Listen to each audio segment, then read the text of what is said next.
Hey everyone. Hello. Hi. Technical difficulties. Sorry, we were a little late. We're having some technical difficulties.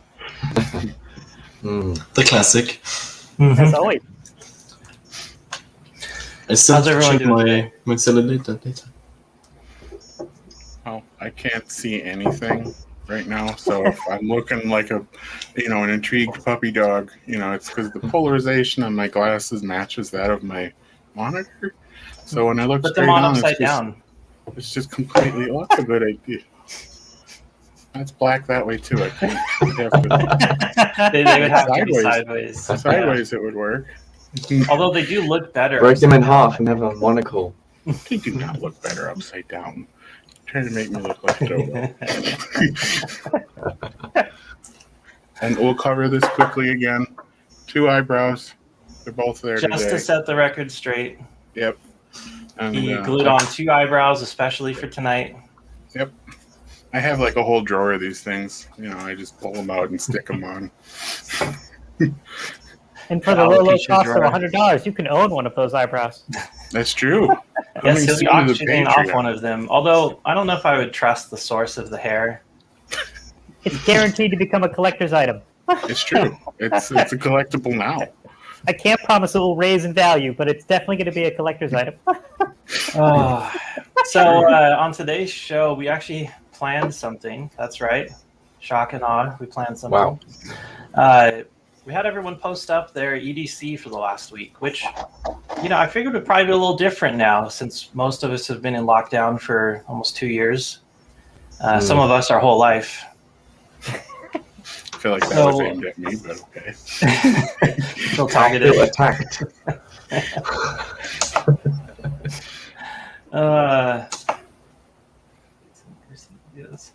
Ronnery asks if you miss switching aesthetics. I don't know what he's talking about. I've always looked like this. Yeah, we've always been cool, Raul. Speaking of, Raul, you got to be on the show sometime. Bust out that webcam and join us. You could join us today if you wanted. We got time. We got slots. I'd like to see that pie tar in action. Ooh, yeah. Shred some tasty licks. But yeah, so we have one of us is going to have to do the screen share, and I figured we could just pop up the EDC gallery and just see what everyone has. It's mostly knives, just, spoiler. But there are some cool packs in here. Who would like to bring that one up? I'm not going to try because my network dies when I open 2 things at once. I guess I can do it. I'll take my my cool glasses off so I can actually see what I'm doing. I'm sorry. Yeah, I'm warming my coffee using my computer right now. It's kind of getting a bit hot. That's like cooking a can of beans on the radiator. Sharing. Yeah, something like that. Nice. Okay. You could cook up an egg, making scrambled egg on your MacBook Pro. I could just launch Fusion. You can do that pretty much on any surface in Arizona. Especially today. Oh man, I was out flying the drone this morning and I did not get up early enough for that. It was about 109 out in the shade. And that was pretty brutal. So if you want to, I'm sharing my screen if you want to put me on there. There we go. There you go. Just make that full screen. Oh, look at this Blasto guy. He just put his in at the last second. Holy Oh, you Wow, know, man. Wow. that reminds me. I need to lock the gallery real quick before someone Yeah, posts something else. Just from right to left, I'll just go through it. I have a Zeitz lens cleaning wipe, a screwdriver, a mesograph caliper pen, a Rotring 800 pencil, the Maker's on Tap multi-tool thing, one of those eraser thingies, a Fisher Bullet Space Pen, a Gerber Exchange Blade knife, my keys. Don't copy them and break into my house, please. You shouldn't put those on the Screenshot. picture. Oh, whatever, it's fine. No one knows where I live. My wallet and my AirPods. Mm. So then Trekius here has a picture of his knife. It's a buck. We can just gloss over those because there's a lot of them. Now this one's great. This is the slide out multi-tool. I actually have one of them myself, and really is a great EDC. Like, I've been taking that thing everywhere with me for the last like 3 months, and I haven't used it a single time. But that just means it's working, because as long as you have the tool with you, you don't need it. That's why you carry every tool possible. It's pretty cool. It really does have a lot of good stuff in there, and it is TSA approved, as in you can fly with it. There's no blade. Nice. Oh.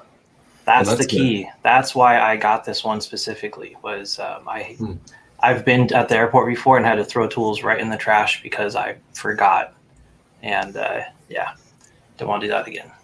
I always wondered, do like the TSA agents like just take everybody's bottles of booze and cool stuff home with them, or do they have to throw it? They actually hold auctions for this stuff, not the alcohol, but for the objects that they confiscate, as long as they're not illegal. There are auctions where you can buy boxes, crates of, everyone's cool shit they had to leave behind. So if not, it seems like a very lucrative career. Probably not. Well, I mean, treasures wise, not maybe not pay wise, but here is Zach's EDC. Looks like he's got a screwdriver and some bits and a power bank. I believe that's a powered screwdriver. Yeah, that's the I think the Xiaomi Wow stick, I think they call it, or something. I need one of those. That's the ones with the torque detection, so you don't strip out tiny screws. I also need this one of those fancy little pocket soldering irons. Looks like a 3D printed case there for the soldering iron. Yeah, that's really cool, actually. That's amazing. I like that. And then the power brick and the cable for the soldering iron, too. Not sure what's in the tube on aesthetic of that, too. Yeah, but maybe it's not a power bank or something like that, but something to hold the bits for the screwdriver. I think that's this right here, actually. Yeah, that's that tube there on the side. You can see the bits inside here. My guess is this is probably like a power delivery power bank so that he could run the iron from it. Yeah, I can run my Pine Sill from 9 volts and up. It won't run off 5 volts. 9 volts and up, but it's very slow to heat up. And it's limited in temperature to like 300 C, so it only works with some of the solder I have. You really gotta go 12 volts and up for it to work fully, which is slightly annoying. Let's see what we got next up here. We're back into Trekius' stuff again. We'll start at the top here. I don't know if I can I make this larger? Is that a classic Game Boy? That is a DMG. Actually, no, it's not. It's a case. I think that's a pencil case. Oh, it's a in the end, it's more like a Game Boy Color. Oh, you're right. It's the case for the color. Yeah. And he's got a Pokeball. Is anyone still playing Pokemon Go? No. Pokemon Go had its setup. Got a mouse. Pokemon Go had its hype in 2016. But man, look at his wire story. Especially apart from the ball of wires. Continuity I know, it's a bit much. It's crazy. I want to know what this is. That is a Zephyrus, I think it's called. What is that? It's a pocket Linux computer from like the year 2000, and he actually has it modded with a more modern Linux kernel on it, and it's kind of a cool little object. One of the very first things you could like mod and dump Linux on, as far as Wow. portable devices and portable hacking used to be. Stickers. Next, I you've got avoid warranties. couple SSDs here and that GPD pocket computer. What I'm seeing is he gets bored a lot. That was a 3DS case, that DMG case. Yeah, that's That's a awesome. Portable Damn. laptop, portable gaming, portable data. I think Very Trek cool. is on the road a lot and gets bored. I And really he might like be joining that us today 3DS too, case. if he can spare the time. Let's hop to the next one. All right, let's see here. And here's his little GPD computer. I think don't have it's to the make that GPD one Max. big. Yeah, it's the got controller GPD. built in. That's cool. And I still want to get one of those, but Yeah. Same though. I mean, they are quite expensive, know but I won't. I think they're worth the money. I just worry about like the keyboard. Like, is it gonna be like who even cares about the worthwhile to keyboard? type? Well, I mean that's kind of an important thing on a computer. Otherwise, it's just a tablet with a thumb keyboard. I mean, we all type on some pretty ridiculous, tiny little Bluetooth keyboards when we have to. Oh, Yeah. That's true. yeah. It looks like Zach has another knife here. Does that say Whooper on it? It should say Shanker. Box cutter. It's very shiny. I approve of shiny things. Here, let's embiggen this. What in the world is this? Well, that is a self-defense yo-yo. Yeah. Wow, So- that's, Self-defense Is deal. Is that a Tactically. real thing? Tactical yo-yo. you're not wrong. But it is a self-defense yo-yo. Yeah. It looks like solid It's a metal, so legit yeah, that's pretty self-defense. if someone gets hit on the head with that. Oh, yeah, I guess. Who's this from? You should mention before you. open it. This is non-topus. Nice. Let's see what we got next. I like these headphones. These are really Yeah. cool.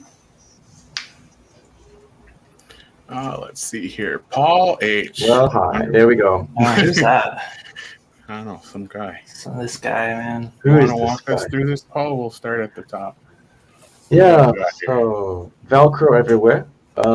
I teach, so I cannot need stuff that can deal with projectors and so on.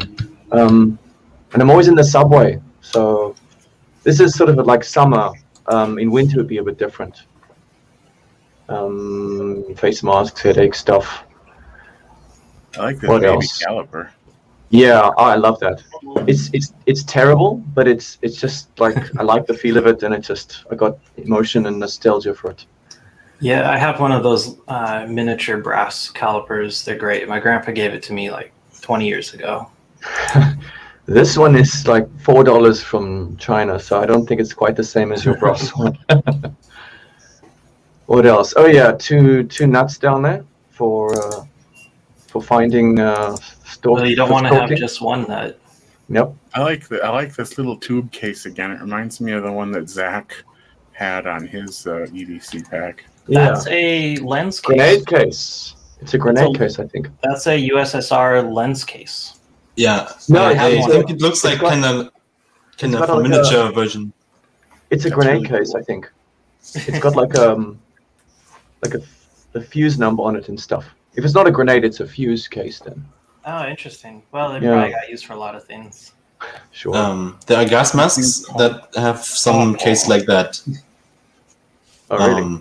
Yeah, a friend of mine got a gas mask from World War I or II from his grandpa, and they also have a case like this to Yeah. store.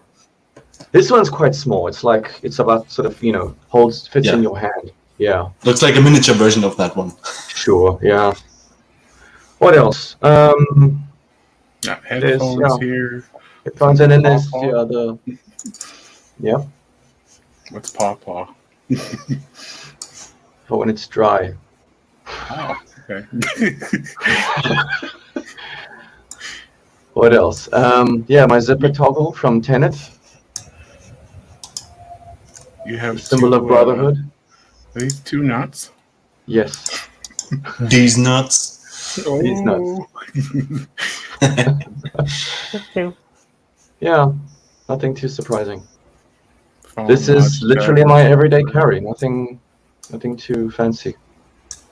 It's a cool looking backpack with the things going back and forth on it. Yeah, this is like we were talking about backpacks a lot in the Discord, right? Mm-hmm. This is now for Yeah. me my pinnacle of backpack. You know, my new era backpack. It's too big, so I just like have too much stuff, but I love it. And that's it. Yeah, Very not cool. much else. Let's see, Barry 99705. Let's see what we've got here. All right, so we got a chase card, USB sticks, nice.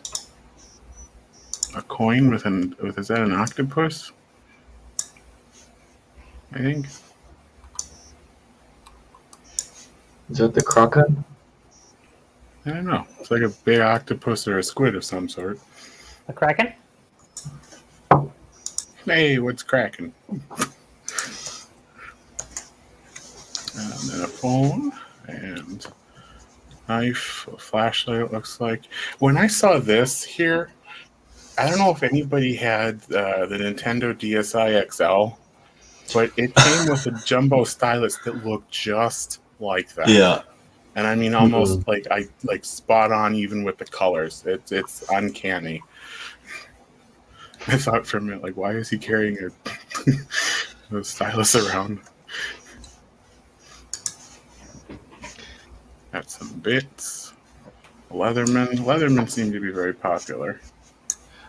I was curious what that at the bottom is. Is that like a USB stick or is that some sort of rubber ducky? I really don't know. Oh, I have that one. I have that one. That's the I use that one as well, and I use it to store all my Blender files. Yeah, it's a Bash Bunny ducky. But the Bash Bunny is sort of like very plain looking. I think it's that sort of USB looking thing at the top. That thing at the bottom is. That at the bottom is an Asus Arion. It's a M.2 SSD case with RGB lighting. Cute. I can show it to you. It also comes with. Wow. Can we make my camera big screen? Then I can show you a big perk of these. So there we go. Oh. It has RGB lighting, which is completely necessary because then it runs faster, obviously. Yes. And you have one of these, so you can I wasn't hang paying in attention. somewhere. What is the thing? An M.2 SSD case. Oh, So you nice. put in a SIM tool, like to remove SIM cards from your phone, and then you can access the drive. Very cool. Yep. Cool. Looks like Dahlia is here too. Should we add her to the stream? Can we? I mean, or we hit our Let's see. maximum? I don't know. There we go. Hey, Hey, welcome there on. she is. What's up? Hi, Dalia. Wow. Okay, I'm gonna go back with the screen share again. Okay. That's pretty much everything for that one. Let's see, Artificer got a backpack. And that's it. Nothing else. Oh no, he's got Just a empty. whole bunch of stuff here. I would say this looks like the build out for a good day camping trip, you know? Yeah, it's got like these little Say fire everyday starter carry? things and Whoa. Are they a forest Although- ranger? If this is an everyday carry, though, Sure. This is What their are you everyday doing? carry. I think they're a forest ranger. Maybe you live in the mountains. it looks like some a of good this is setup, pretty though. cool though. Like here, he's got some bandage shears. Mm. We've got a really sweet pair of those from Leatherman actually that like fold Was this up. his EDC or was this his go bag? I think some people put like a little bit of go bag stuff also. This is No? probably the go bag. Let's say not pictured, blue tarp, shemag, medical kit, laptop, cords and plugs. It doesn't say if it's as EDC or not. You know, my problem with my my go bag is it's just heavy. Like I don't want to ever have to actually go with it. Well, after coronavirus, it seems like we need stay bags actually, right? Right? Yeah. Yeah. We were all thinking we had to like take it and go. Actually, we had to take it and stay. Hey, I'll tell you what, though. Pandemic bag. It's just full of video games. There were a couple pluses to this pandemic. Like you could go to any park and it was empty. Like, do people forget you can still go outside? You just want to keep some distance. Yeah, I actually want. Let's pull up the next one here. I think we're just about through the list now. This little cooking grill or something here. That's pretty cool. Yeah, that's a one way. It's fold up sheet metal. Yeah, so once you pop it up and open, you might not be able to collapse it. Oh, okay. Well, this is our resident Doge, Lord Helix. Yes, he couldn't be here today. He was out chasing a mail truck. Looks like he's got a notebook, which looks really cool. Bunch of keys, some other stuff. Those aren't just keys. Those are like blanks for every type of lock out there, so you can just quickly file your own key. I believe that's what those are. That's pretty cool. I think you're right. He did say that he had lock picks, I think. Yeah. I've always wanted to get one of those hard case packs. They're kind of limited on space, but very easy to wear. When you're sitting on a chair or something, you can just leave it on because everything's not getting crushed behind you. Why is this so oddly shaped here? It looks like it's got a shoof. That's for your pack. That's for your roll. So if you want to have just a mat to sleep on or a rolled up tent, backpack, something for some portable comfort if you're out. Oh, okay. I use that space on my backpack to carry my tripod for the camera when I'm going out doing some photography. That's a good idea. All right, let's see who we got. Damon's next. I like this one. I like that backpack. That is sweet. Yeah. A friend of mine has the same one. Yeah, and I have one sitting right here in gray. That's a really cool backpack. That is my daily use backpack now. It's a good bag. It's got a few too many straps on it. I cut them almost all off, which saved about 10 pounds off the bag. Wow, that's a lot of tools. Yeah, he's got a Fluke 110. Pretty nice. My old Leatherman. I miss that thing. Here's one of those little screwdriver things again, those little battery-powered ones. That's pretty nice. Yeah, I'm going to have to get one of those. Yeah, I want one of those too. They seem so convenient. Mostly for the adjustable torque, or at least the ones that have it built in. I always am stripping out little screws. This here looks like a lockpick set of some sort. That is a full one. Got a camera, we got an iFixit kit. Those are pretty handy. I keep a couple of those tools myself. The plastic spudger, very nice. Yeah. These look like bone conducting headphones. Those are pretty cool. They are pretty good. I actually bought a pair for my dad. He's got hearing problems, and with those on, he can hear perfectly clearly. Really? My dad's practically deaf, and it drives everyone nuts. How it loud bypasses bypasses what's damaged with his hearing, and allows him to hear perfectly crisp and clear. They're terrible for actual music because there's really no bass in it at all. Wrong. Yeah, and everyone around you can hear it. Yeah. Can hear what you're listening to. You can hear it a little bit outside when it's cranked pretty loud, but for voice, it is perfect. I've tried. That's a really check out his scalpel set there. Hey, he's got every this right here is what's really cool. Wow, that's this looks like it has a 1/4-inch hex portable drive. ripper dock. Oh, weird. That is really cool. Yeah, so you can put your scalpel on a drill. Definitely Terrifying. not TSA approved. No, it looks like it's a blade attachment for the Crikey. handle. That's pretty neat. That is really neat, and it's got the case looks fantastic too. And you right? could put that in a drill. I don't know why you would, but Needs Terrifying. Irwin vice grip. wire strippers. I have that same Strippers. pair. Yeah, they're really Excellent. nice. Yeah. They really are Hmm. good. Looks like he's got some tape and some bare wire. Maybe that's solder, super glue. Got a Fluke multimeter there. Looks like a good Yep. build out. Yeah, 110. It's a real nice meter. You are ready to go repair anything. Got your whole Ripper Dock kit right there. I really like this backpack. I don't know why. I just really like the way that looks with It's nice. Little harness. Yeah. It is $28 on Amazon. I have one right here. And Wow. I think the manufacturer is DCCN, something like that. Yeah, I have it's a couple of a backpacks from them. rebadge. It gets sold under a bunch of different names. I've seen it for Yeah, as much as like sure. $180 off some clothing site that specializes in like tech wear. But there's And- a knockoff version, and then there's a one made of real sort of heavier material, I think, which is, but the knockoff one is like really common, and it's really light. But then I think there was originally like a copy, like somebody designed it, and then it got copied in China. Seems about right. The one I Yeah, got, that's like I couldn't tell you if it's an original or knockoff, but the material on it is tough. It is very thick and double stitched everywhere. I think it'll hold up, and even if it only lasts a short time, it's so cheap.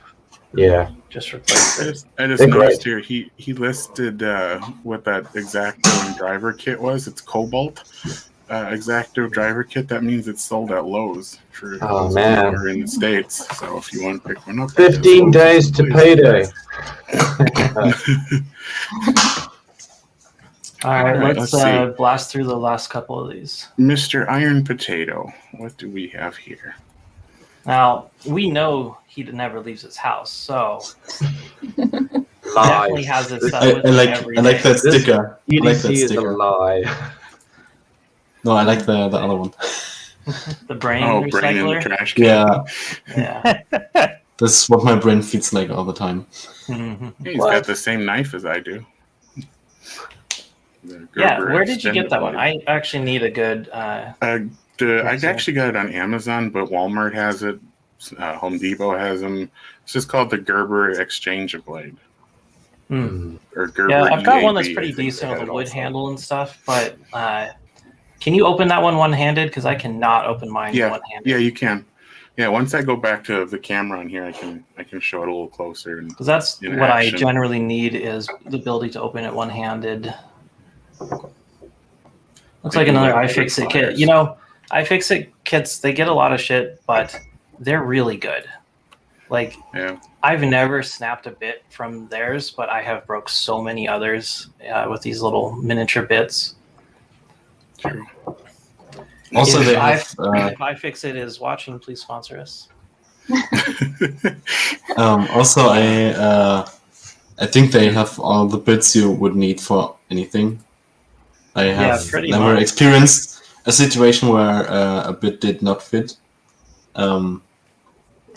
especially with Apple devices. The most miserable thing is our star drivers and having to have metric and the UAS. The size difference is so microscopic you don't even notice until you go to tighten something down and then strip out the screw because it was the slightly smaller one you're using. Yeah. And then we got one more image here from Trekius. Just I guess his bags.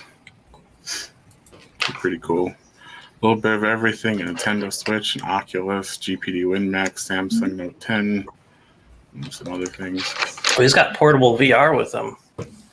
Wow.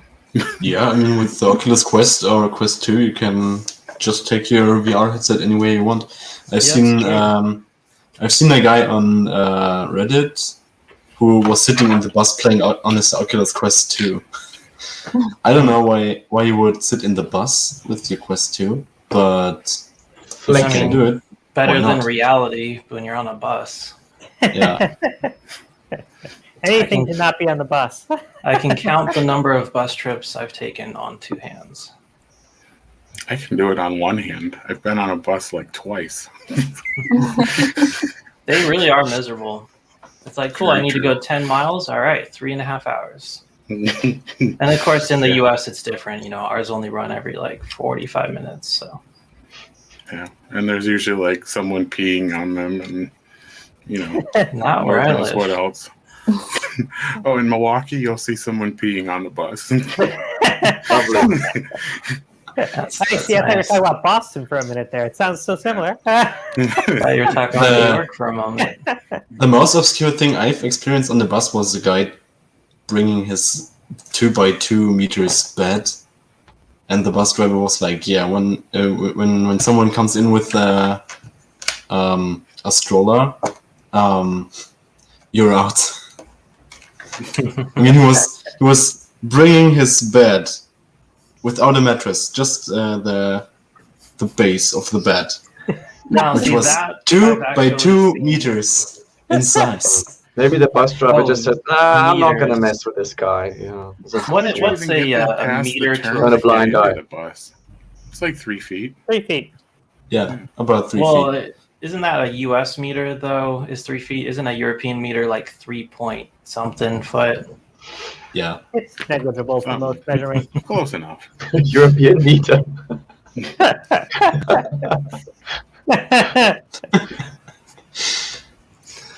I still don't get why there's no metric system in the US. Because America, that's why. It is slowly. My slowly car gets made the 5 rods change. to the hogshead. That's the way I like it. You know, we're slowly making the change. It's really the car industry. They drive a lot of what we do, and nowadays cars have both. So that makes it extra fun. I don't know. A lot of people I encounter, like if I go to like a deli and I'll say, "Can I get like a centimeter slice of ham?" and they'll look at me like I'm the devil. I mean, And I just would start too. spitting- It's not about the spitting size. They're just like, why would you ask for it by the size and not the weight? Well, I don't know how much a centimeter of ham weighs. Just Like, ask you for, just want to eat a centimeter of ham. just ask for a kilogram and not a pound. They get confused too. But anyway, here is the exchange blade. You can, I mean, it takes a little bit of finagling at first, but that's you can, compact. you can open it one-handed. Oh, not bad. Yeah, I'm gonna have to And it's grab just one of got those. one set screw, and you can change out the blades. Oh, it screws in. That's excellent. Some of those things just like fall out when you put any pressure on them. It's nice too because you're not only cutting with half the blade, so you can take it out, flip it around, and put it back in. So, and this is a really big slot, so you can use like a dime or something if you're out on the go if you don't have a screwdriver with you. Nice. Yep. Well, let's see here. Oh yeah, I went and grabbed my my grenade case. Oh yeah. Since we were showing off our USSR tech. This is just a camera lens. It's a great case though. The camera lens I got in there is kind of shit, but it was like $2 and it was worth it just to get the case. This was like a special like Olympic edition, not Special Olympics, normal Olympics. I think you're forgetting that you don't have any light. No, there's enough light. You can see it. I think this The must have Olympic been edition from- grenade case. yeah, exactly. The USSR Olympics. Oh, obviously we're Were a the bit Olympics ever hosted there in like the 70s or 80s? I think so. Because I'm guessing Okay. that that's when this was made. But it's kind of cool. I like collecting retro hardware, if no one noticed. I have quite a collection of antique camera lenses too. Quite One thing good. I was surprised I didn't see more of in people's pictures were notebooks. Like, I don't know, this is the one I use. It's with the Maker notebook by Make magazine.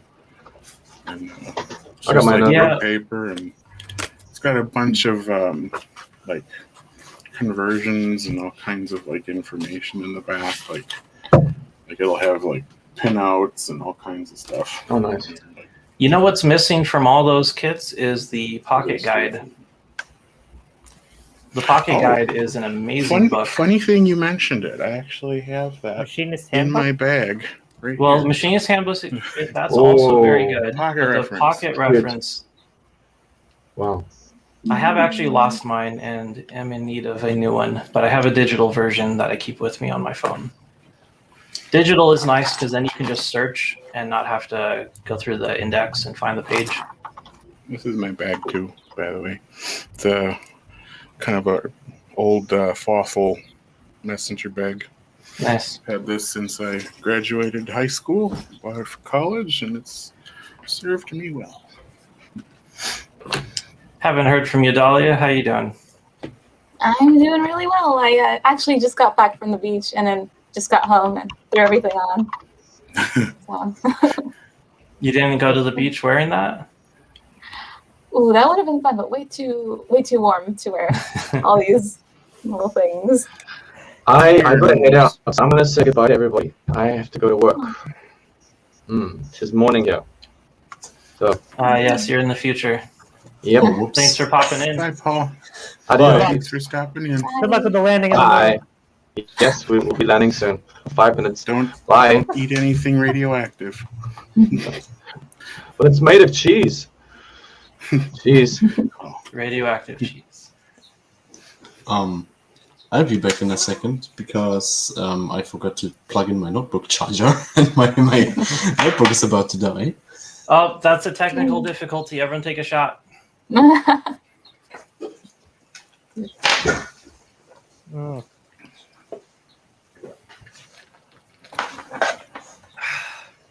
Man, that took I'm too the long. only one here who's not drinking booze.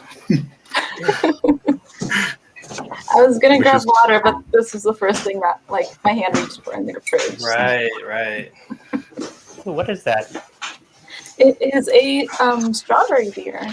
Ooh, It's very good. I hate beers, but I love strawberry beers, so that sounds good. Mm. it's very good. I like the shock top. You know, it's got a bit of citrus in it.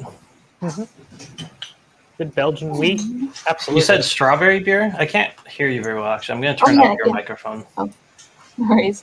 But yes, it is strawberry beer. I got it at Total Wine. I've actually been looking for this because I went to this little brewery once and they had it on tap and I tasted it like a few years ago, loved it, and I've been searching for it ever since because that place like closed down and I finally found it.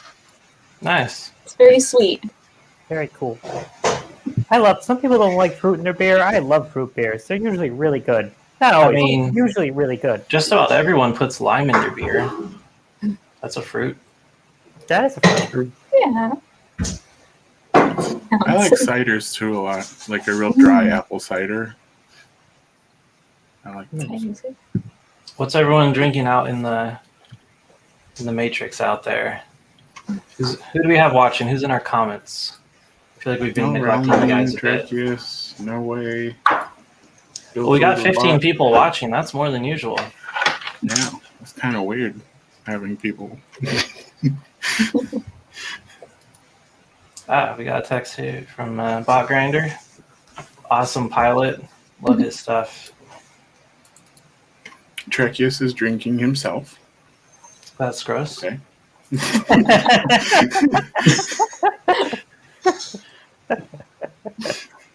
I got some iced tea and some peppermint liquor that I have around for some Peppermint years now. schnapps. Yeah, Nobody has that on purpose. I don't. Yes. Are you still going to join us? Let us know if you're going to pop in and I'll send you the invite. Yeah, I'm drinking just plain old pineapple bubbly. Mm. Yeah, Yeah. the best flavor. I did not get this peppermint stuff on purpose. It was a leftover from a party at my grandma's house. She brewed a new one, and Was it a rager? Grandma still knows how to throw them. I mean, she's not that old actually. And German grandmas probably put down the alcohol a little more than your run-of-the-mill American grandma. I don't know. I think all of our grandmas drink. I'll drink you under the table. Yeah, Wonder my what we'll grandma be showed like me when how we're to drink old. one of those boots of beer. Those Das It boots. should put the shit in the fridge, man. It's kind of Get some ice. warmish. Tastes awful. Warm peppermint booze. Yum. Yeah. Yum. Sour, but nothing- wild fermented fruit. Oh, I berries. do enjoy lambics. Absolutely. Frag Bob. Totally. Yeah, I've had one of these Nothing- before. Lambics are great. Nothing will ever top my Dr. Pepper in a McDonald's cup that was in Florida in the car overnight. And you No drink gas that? and You're saying cooking it hot. fermented and became an alcoholic beverage. It didn't. But It just fermented overnight. I mean, it's like 10 Dr. years Pepper, ago. the drink for intellectuals. Dr. Pepper was is one 10 of the years. better sodas. Okay, does your drink have a PhD? No. Dr. Pepper. What's the worst that could happen? Here we go. Trekius is joining us. Welcome on. Oh, maybe not yet. I was that there. quick. Very fast visit. Very quick. Just a little visit. Good Maybe job, another Jack. technical It's nice difficulty. having you on. Probably just forgot to put his shirt on, so, you know. Technical difficulty. Oh, drink.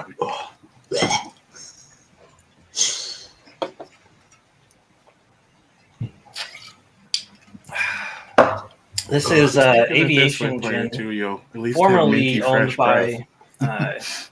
Ryan Reynolds. He had bought this company, got it all hyped up, and then sold it for a mint. Smart. Yeah, 7-Up is better than Sprite. I agree. In my opinion, is I like the same Sprite about more. Pepsi. Pepsi All above right. Cola. Trekius, you ready to come on the stream? We'll pop you in. I'm more of a Coke man myself. Thumbs up. Welcome on. Hey, what's Hey. up? First time I'm seeing your Hey, face. Yeah, I haven't done much, and darn, chair's breaking on me again. I'm currently at home. I half But expected yeah, you usual to bit nothing be streaming doing. from the road. Huh? I said I half expected you to be streaming from the cab of a semi truck. Yeah, well, I got home at oh my god early today. Well, actually, it wasn't oh my god early. It was like 11 o'clock, but still, I'd been up since early, as I started the day in Indiana. It's only about a 5-hour drive from Indiana to here, but still, it's been a day. Yeah, have you gotten to see a lot of the country doing that? Oh yeah, a fair bit. I've been doing a lot of back and forth between Missouri and Michigan lately. Cool. We spent a bit of time checking out your EDC posts. You Oh, got some cool yeah. stuff in there. Do you want me to pull them up Really, again? it's a little us bit of through 'em? everything. Mostly it's, hey, I might be stranded somewhere for 34 hours because my clock's pumpkin. All right, let's have something to keep me entertained and whatnot. But yeah, let's see. I have which GDP do you have? the Win Max. WinMax, okay. I saw the WinMax 2. I think that one just came out. Yeah, the No, Win it's Max the 2 just came out 3. a little bit. The 3. Or the GPT Win 3? I don't know. But there's like one Yeah, which looks like a the Switch with a GPD slide-up 3, display, and then you have that's a the one keyboard. that slides. Oh, yeah, that one. That one just looks like the old Sony that was the exact same form Yeah. factor. Trouble with that Win 3 or whatever, that keyboard looks absolutely atrocious, as it's literally just a Oh, yeah, sticker. it's pretty much on it's that one. flat. It's like a flat aluminum sticker. Oh yeah, it's like seriously, I like actual tactile keys. I mean, I have a freaking mechanical keyboard that I use at home, Nice. Nice. and I currently have it hooked up to my phone via Bluetooth, so I can actually type on the phone and You can probably- swap between my desktop and even my laptop. But yeah, First I'm of all, you planning can on probably like, just going use back one of to the PC. off topics. I don't think we have a specific. Well, we do have the green room now, and Yeah, everyone. have probably access a to little it? bit in the green room. Is the green room accessible for everyone? No, that is specifically for anyone who is on the show currently or has been on before, or one of our Makes sense. regulars who pops in, just to kind of get things going. Somewhere to post the stream link. Sounds reasonable. But yeah, I've popped in before once or twice, but it's been a while. Yeah, I saw you on. Oh shoot, whose stream? think it was DB Jam. Dan. Yeah, I forget Yeah, who you're it on. was that I accidentally popped in. It's like, Yeah, why that the was hell did I pop on DB that one? Dan. I saw the link there. He's a great guy. You should check out his 3D printing channel. He's a fun guy. He's got quite a cool little shop set up too. A little jealous. Oh yeah. Yeah, You- Dan actually was streaming earlier on Twitch, and I mentioned that we'll be live today, so he might pop in if he remembers. So Yeah, we're Yeah. usually on too late for him. The guy's got to get up early, and he's like, I can't join. I got to wake up in 5 hours. Makes sense. today was Same though. Riskable, I'm probably going up, getting up in 5 hours as well.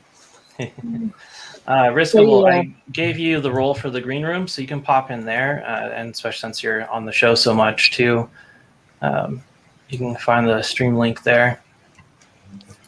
And if you want to join us a little later on too, you're welcome to. Right now we're at our 6 limit, but if you want to join us in a little bit, we'll make some space for you. Okay, yeah, it won't be that long. If you're curious what that little white thing was on the GPD in that one picture above the USB Here, hub, it's I'll just share go a ahead, my little screen again. capture that Yeah. I'll share my screen again. removes pins from USB. Okay, it's a USB condom. And that is to prevent things like a USB killer or USB It's- data theft. Yeah, it's designed to prevent USB data theft. It's sitting on top of that little blue hub. It's just a little thing that has the pins. Yeah, I always feel kind of sketched plugging into a power socket at an airport, Oh Am I yeah. looking at the wrong picture? especially since I usually have my phones Yeah, rooted. you're looking at the right and picture, but still, if you want me to discuss the picture that we're going, I can. if you have your phone rooted already, right, for Okay, Android why don't we users. just talk about what you got here too? We can go through All all of right, it. Your DS case is awesome. Yes. thank you. But yeah,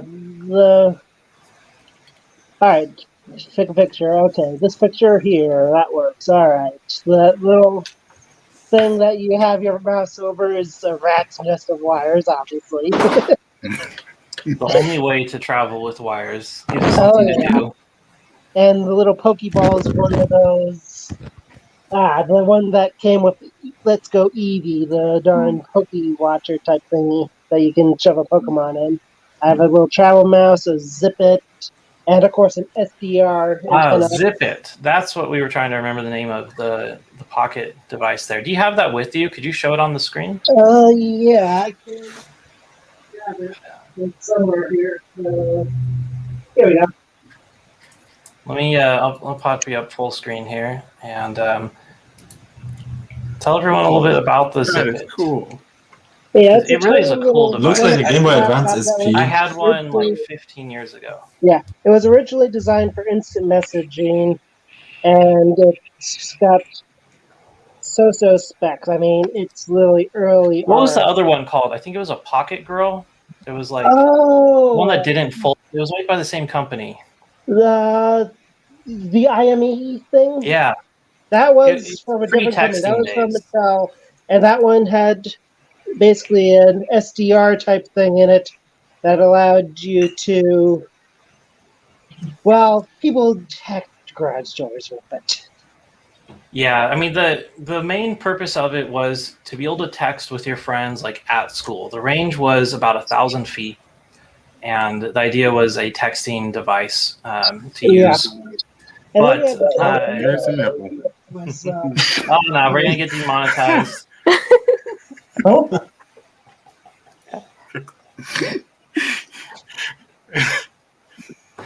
That wardrobe counts as a malfunction. technical difficulty. Okay. That's a technical difficulty. That is a wardrobe malfunction. So we're all gonna continue Technical this. difficulty. You're all just drinking beer? Shit. Yeah. Here's the Hey, other Hey, man, I drink I too much hate this. already. I put this shit in the freezer for when I need it next time. Yeah, put it in the freezer. Also, I suggest you mix it with something. Peppermint schnapps is not supposed to be drank straight. Yes, it is. If you want to, just But only- your puke will be minty, and you know. But Yeah, only it'll with taste great schnapps. going down and up. Respect player 2 for drinking that straight, but why? Because Rainmaker says Germany. vote on best EDC. Deutschland. You know what? You can vote on. Let's see. Let me You can open up use the the- EDC gallery and You can use the emoji things. add an emoji. Let me open the gallery back up. Please don't post any terrible pictures in there. I will ban you Whoever for has it. the most Hanses wins. Yes, tag the EDC bag with Hans, the Hans emoji. If we get enough votes here that this actually makes sense, then we'll send out some stickers to whoever wants them. When they show up, I've got a new sticker pack getting mailed to me. It should be here yesterday, but it wasn't. So sometime in the next couple of days. Let me take a moment to plug our shit. We do have stickers. We do have merch on Redbubble. We do have a Patreon now if you want to help support the cafe's efforts. Mainly my efforts to continue building cool shit. And that is the only plug of the night. And now I feel dirty. Good. That's how that works. Be comfortable with the filth. I haven't showed my daily stuff. Oh, that's right. We haven't seen anything. All right, real quick, Trekius, you were just going to show us something there you had on your screen. Yeah, that's an SDR dongle. Oh, okay. Well, we all Yeah, have those. They are pretty damn cool. Oh yeah, I they're always so wanted to damn play useful. with one. I just don't know what I'd do with it. Yeah, and Uh, also I have. I listen to the radio on it. The main thing I do is listen to the radio. Like, who owns a radio? Right, who owns a radio anymore? Like every car has one. Yeah, but I don't listen to the radio in the car, of course. I listen to my own music that I stream. Oh, I listen to my cassettes. When you listen to WWV for the time, it's like, seriously, I listen to the darn time signal frequency. WWV all the time. But you know what? Excuse me. The SDRs, they're $30 for a good one. Get a Neo Elec branded. Yep. They actually do some good thermal management. They put a thermal pad in there and a metal case so the thing doesn't overheat. Just get one, plug in a good antenna, and it's kind of fun just to see what's going on. Also, it's really nice for diagnosing weird interference or weird noise you get on like audio equipment. Those headphones? Yes, I have some. One of my recent projects is also to include the SDR in my ground station for FPV so that I can scan the frequencies ahead of time and check to make sure that there's nothing that's going to cause interference with the drone. Like today's flight, the video was terrible because of the Wi-Fi at this apartment complex that's close by. I'm on 5.8 gigahertz for video, and a ton of people there have 5.8 for their Wi-Fi. It drives me crazy. But yeah, my EDC inside of a VVC. You got a bag inside a bag? Yes. Nice. Because why not?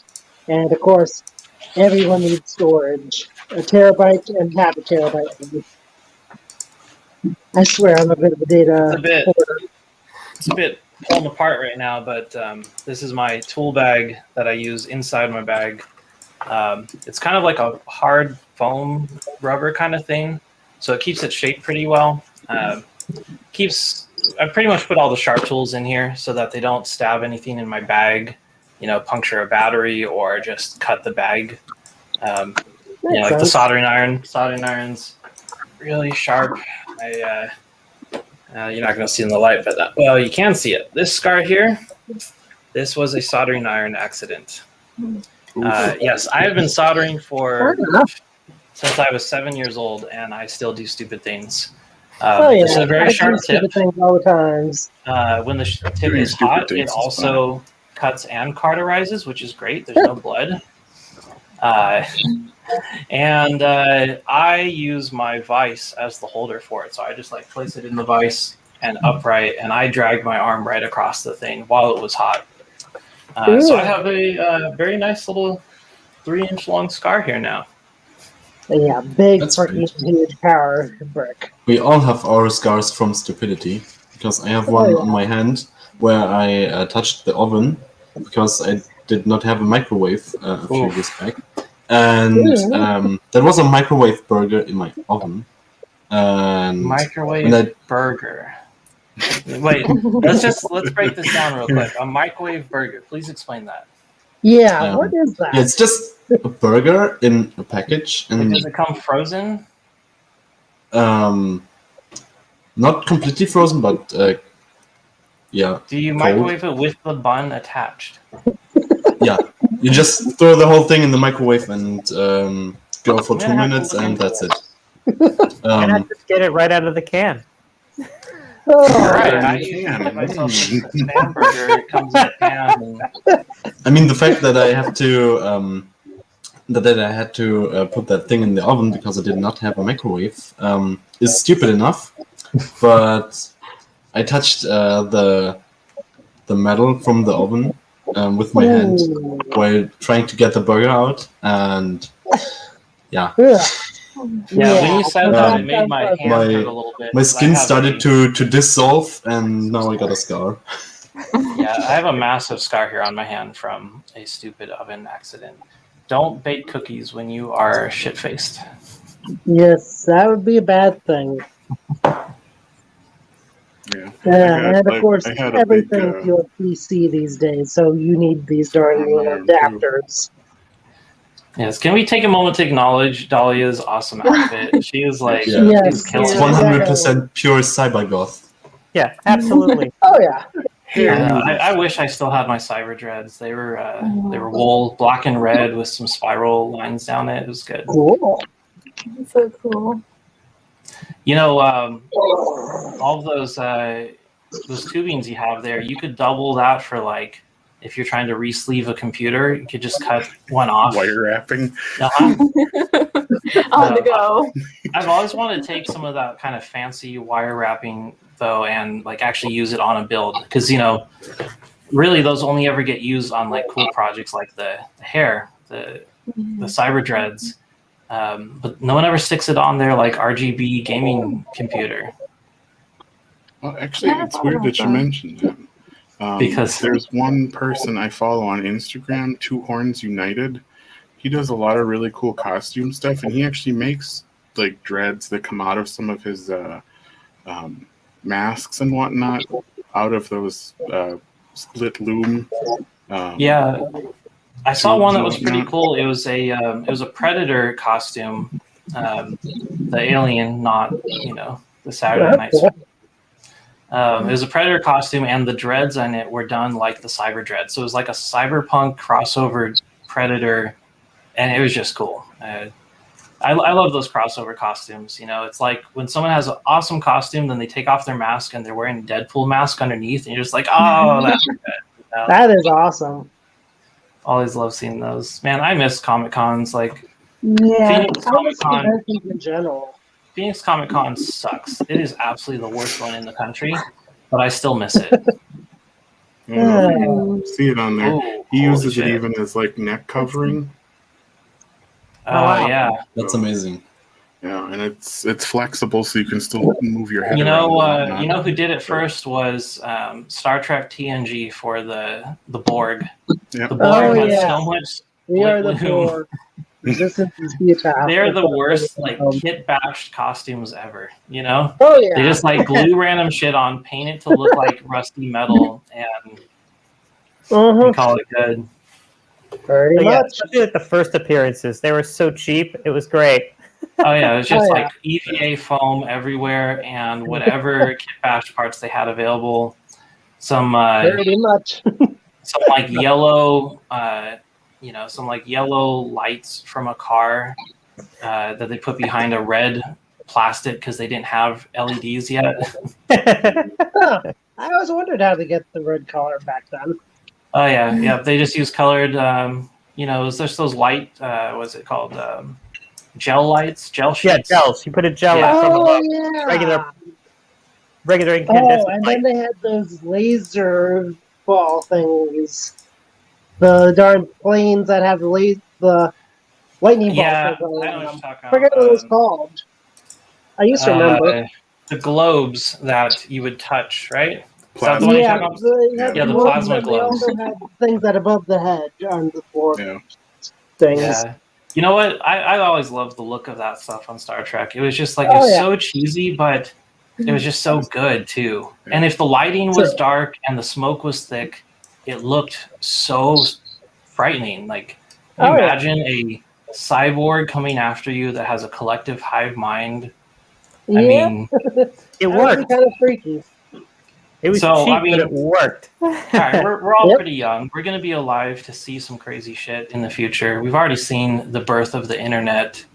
Oh and yeah, I mean we've seen the what's birth come the of it. internet and computers miniaturized to the point of insane. It's like I remember when my first computer was an MS DOS system that was a big case, and it was like 486, and now we have freaking smartphones that are 486. Shit, I had a 286.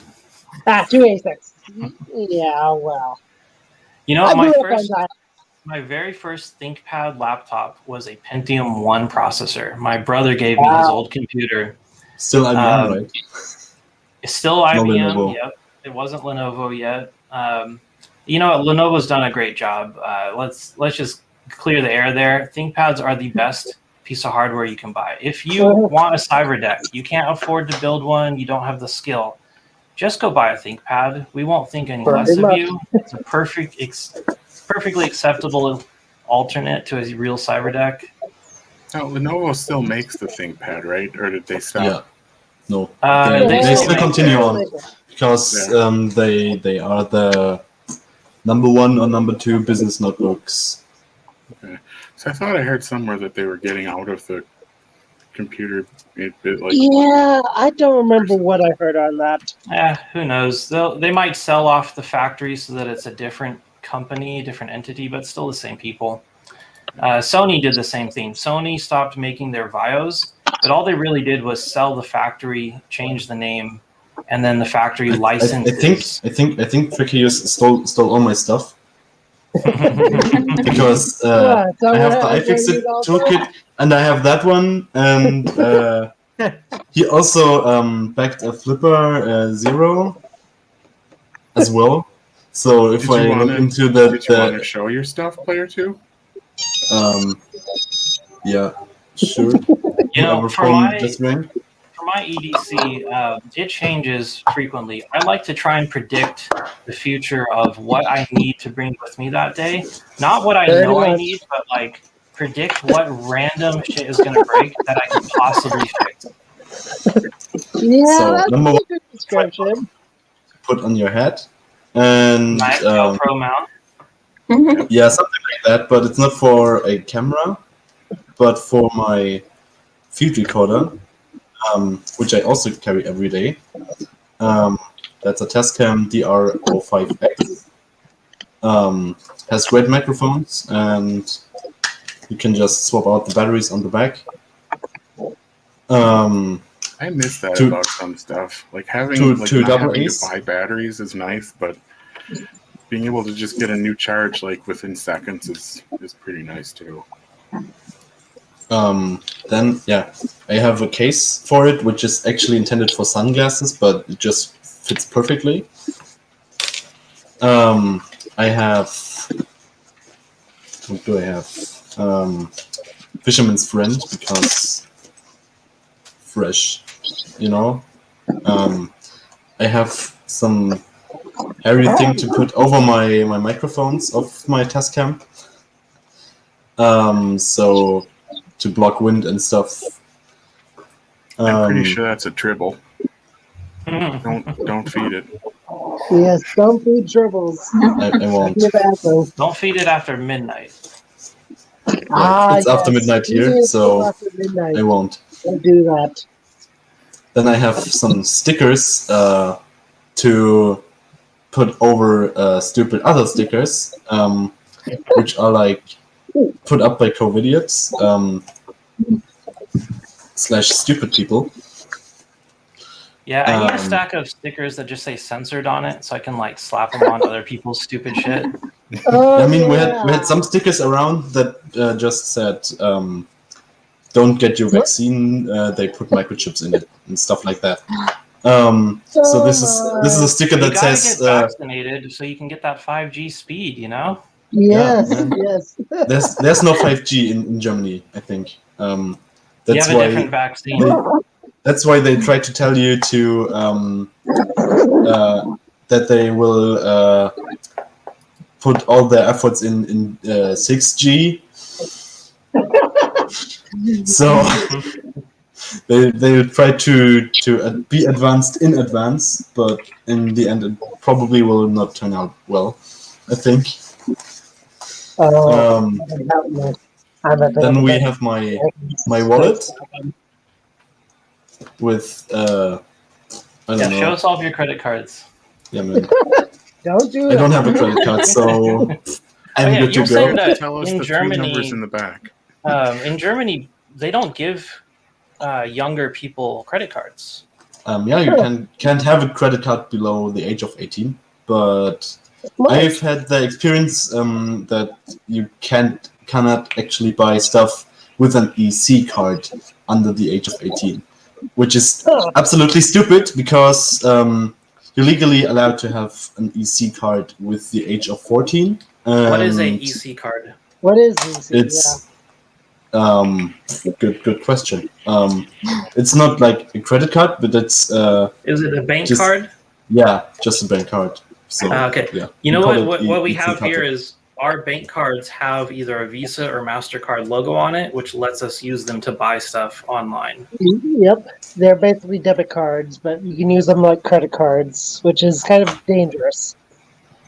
Yes. Yes. My wallet's always yelling at me, please stop. Please stop. Oh yeah, mine's the Yeah, and same I have way. my old ID card, which expired last month. No, 2 months ago. So they cut off a part of it to really show that this is not valid anymore. Who cut it off? At the agency. Like you went somewhere just so they could cut off your card? No, where I got my new one or temporary one. Because, so you finally turned 21 then? Yeah, I am 21, but see, in the US, they make you get a new ID when you turn 21. Your old ID stops working. It's like, well, that's dumb. It still has my birth date on it. You know what's great about that though is when your birthday falls on a Sunday. And the DMV is not open on a Sunday, so then it expires. So then you have to pay an extra $40. Wow. Well, that was tricky. Your glasses just appeared. Did it skip a frame? My glasses? My glasses are like my eyebrows. They're transient. They come and go. My network seems to be having some technical difficulties. We're dropping frames here. Yeah, mine. I have my backpack, which is waterproof and not too big, but I want it with the technical difficulty. What? No, now I have to go to the freezer and get my go to the freezer. Still not very cool. Blasto, where's your daiquiri? Where's your strawberry daiquiri that you were? I didn't make one. I got home literally like 5 minutes before this started. I did not. I woke up. Do you need like 5 minutes? You can leave for 5 minutes to go make yourself a nice daiquiri. Sounds so good. I'll be fine without it. For now. Next up, I have my adapter to. This is a box where you can fit in anything with 2.5 inch like SSD or HDD. Oh, I yeah. know. I bought this for I think $7. Those things are great. Yeah. That has saved my ass so many times having to like recover data while I'm out on the job site.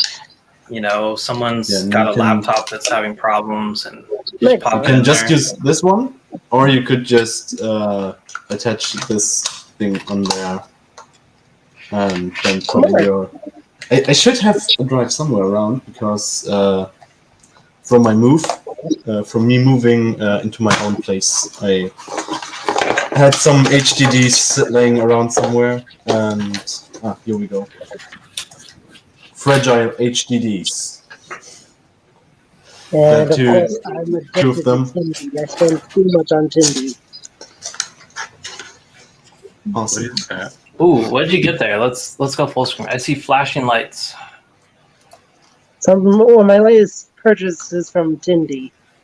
It looks like it's on fire. I forget who I got it from on Tindy, but it's like, damn, that's kind of cool. That is pretty It's sweet. also kind Is of it a- reflective, right? What Does it does have the a back pin look or a like? magnet or anything? Oh yeah, it's got a pin on it. Oh wait, like that. actually, it's called Scully. Apparently, I'm gonna have to steal that for Cuppa, for our Cuppa logo. Eh,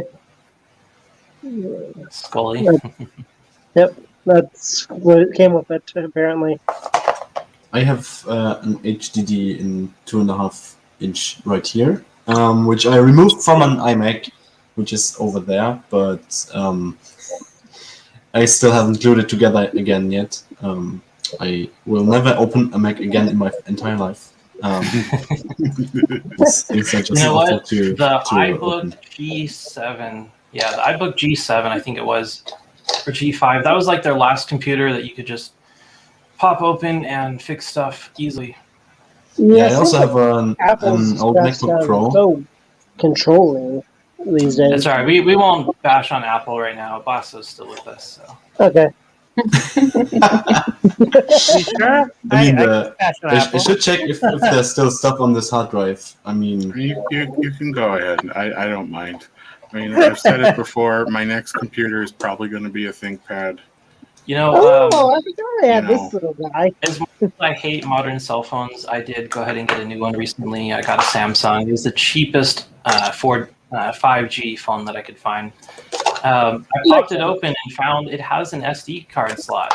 I was shocked. That They is stopped shocking. doing that for a while. Yeah, it's got an SD card slot. You can either do dual SIM cards or one SIM and one SD.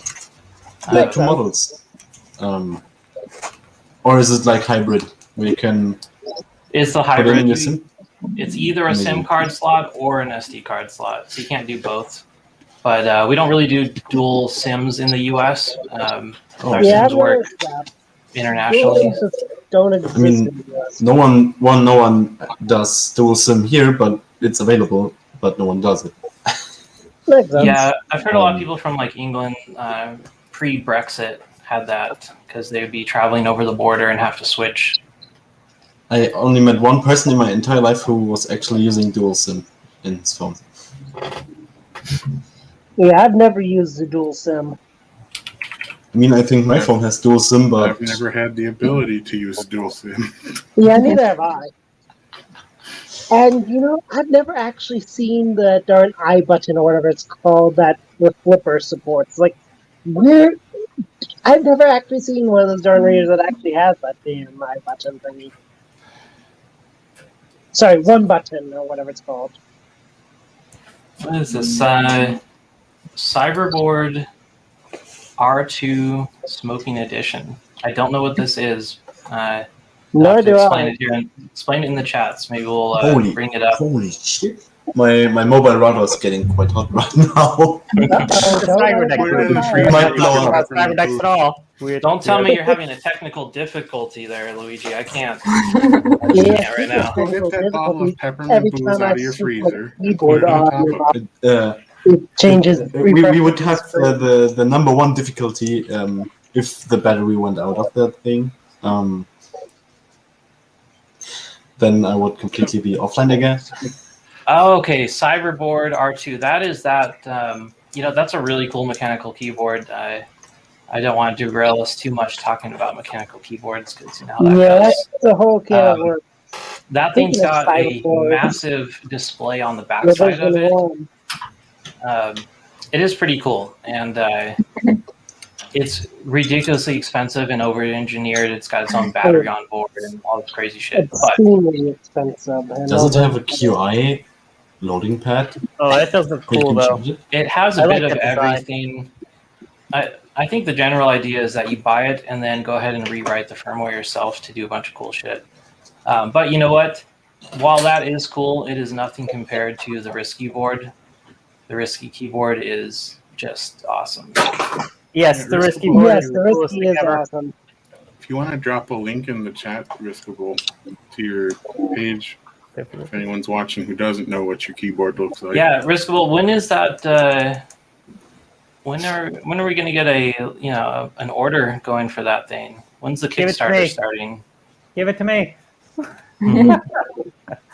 Don't care how I want it now. Oh, the magnets. Yeah, speaking of keyboards, I carry a keyboard every day, just like Paul.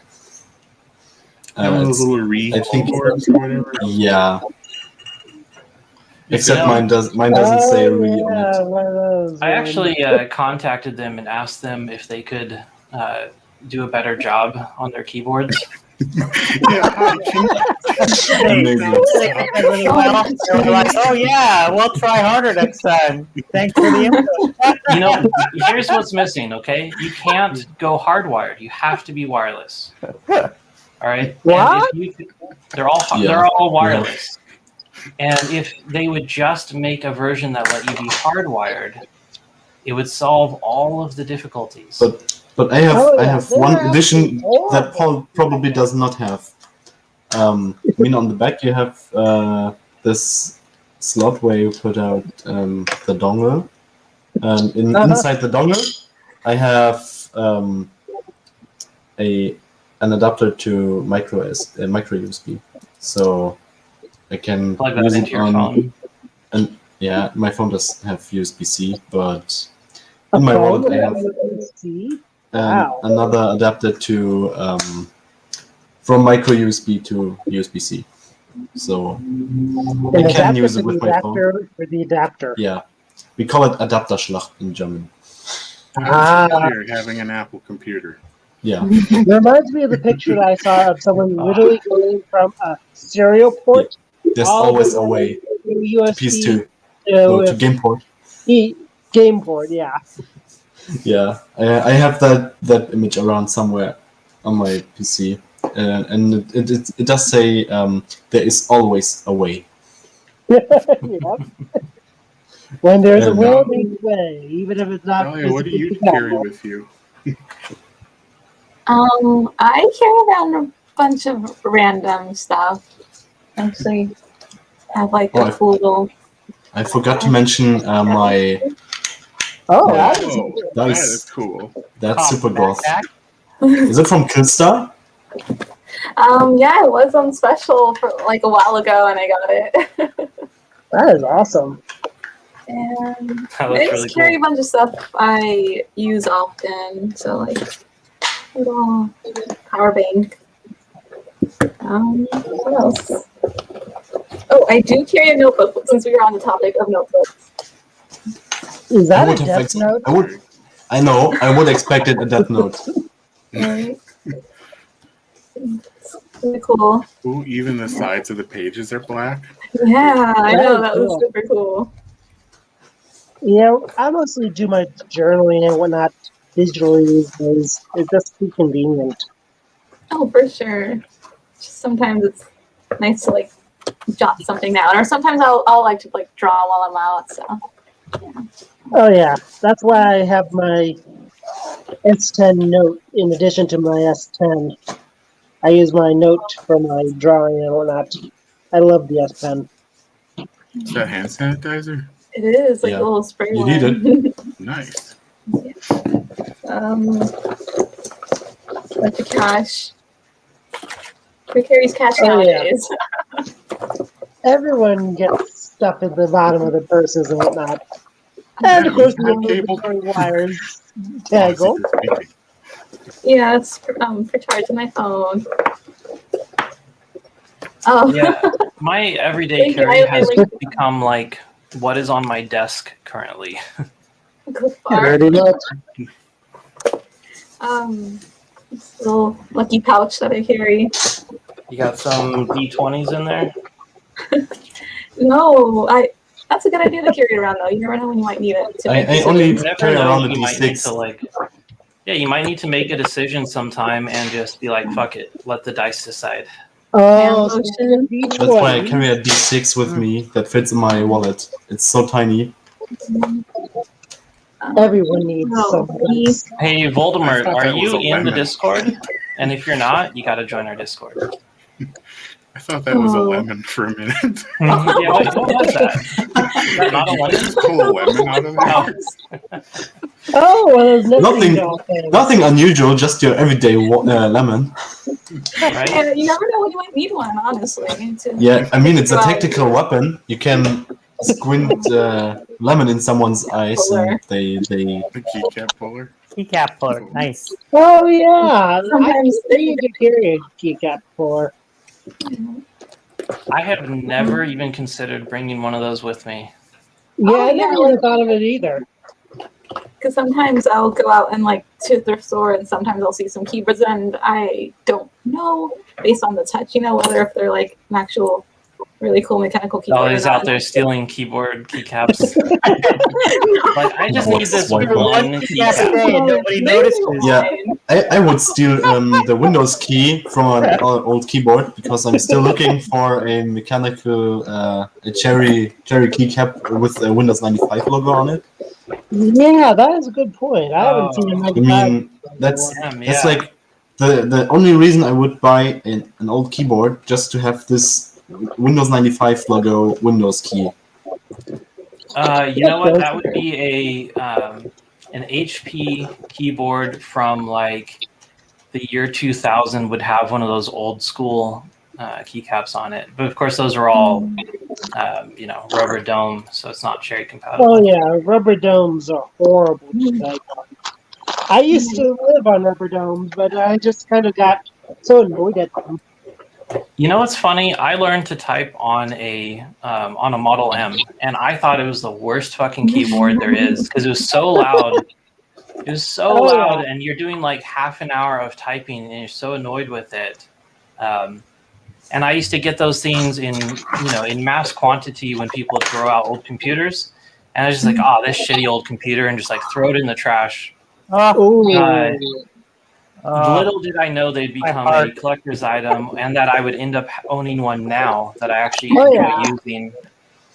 I have a Model M somewhere around as well.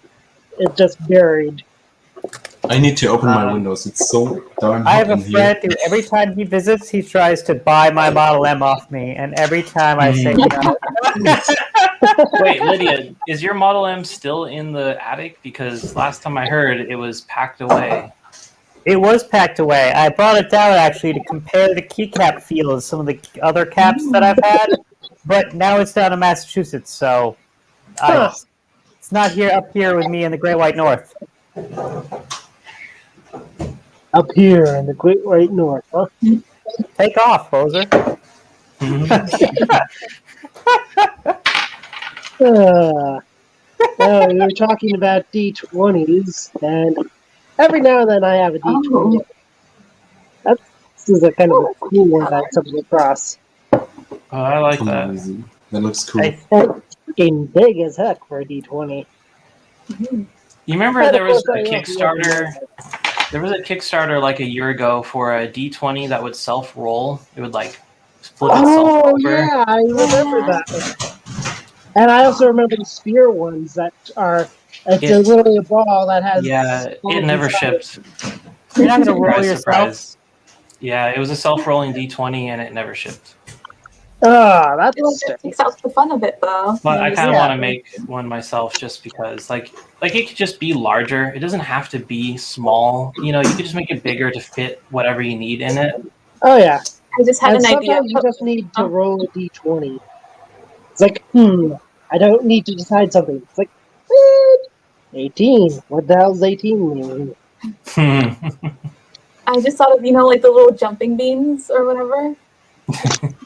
Oh, The moth larvae. D20. Or like cap one in a D20. That's hilarious. That would work. I mean, as true. long as you let the thing out before it cocoons and hatches. I used to get those things, the jumping beans, and it has a moth larvae in it. And what you want to do is you want to actually crack it open before it stops. Like when it stops jumping, crack it open so that it can actually leave and it flies off. It's a really pretty moth. Huh, I didn't know that. I always wondered how those worked. Yeah, it's a little insect that climbs inside the bean. Huh. Learn something new every day. Oh, and of course, good old NFC tags. I'm have way JD, too and many today you're of going to those. learn something. All the FPV guys will get that. Hey, we've gained a viewer. That's good. We normally lose viewers when teams hit our mark. And probably one of the horriblest multimeters you've seen. I've had this one for a few years. It's like, oh god, Wow. so trusting. My first multimeter is what that looks like. You just pray that it breaks so that you can justify buying a good one. Yeah, pretty much. It's like, What? you know it's bad when. These are custom-made dice that actually have baked beans in them. Huh. Baked Yeah, in them. Yes. bean dice? Yep. Gotta They're have bean beans dice. for the flow, you know? Here. Beans and flow go together. There's Again, Oh, FPV and guys will then get you have that. that ice dice that was a while back. It's like, seriously? An ice it's tray from, for dice. if anyone's curious about it, it's from Duality Dice on Instagram. Oh, I think I follow them. Nobody wants one. Yeah. Duality Dice. They do some pretty cool Electrocapacitive stuff. keyboard. I don't know what that is, but I bet Riskable does. I want bean I've dice. never even heard of electrocapacitance. Electrocapacitive. Are we talking a touchscreen keyboard here? I'm You guys guessing. gotta give us more than this. Like, you can't dangle new tech in front of us and then not tell us what it is. No. I'm sorry, right now magnets are the best keycap switch I've ever seen.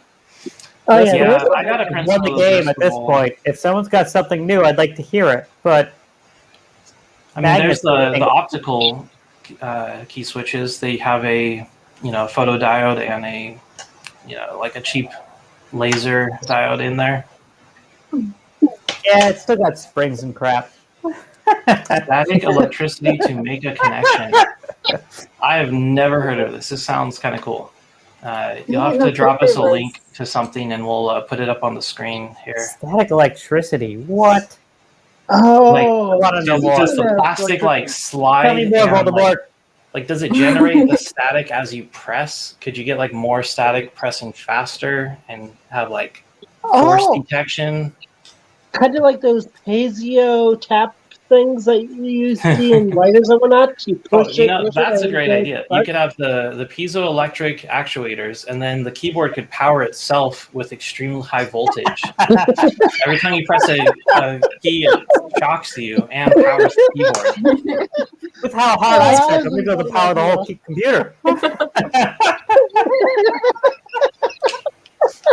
Here we go. Riskable still with us. Riskable, do you want to join the live stream? I think we could have you in here. Yeah, I'm about ready to call it a day anyway. It's been a blast. Thanks for joining us too. Thank you. I'm glad you finally jumped in. You got to come back. Yep, I'll come back some other time. You have a good one. That way you have a free slot. Sounds Later. Yeah. You know, Yeah. I had a problem with my keyboard the other day, and I was thinking to myself, if I had freaking like magnets and Hall effect sensors, I wouldn't be having this problem right now.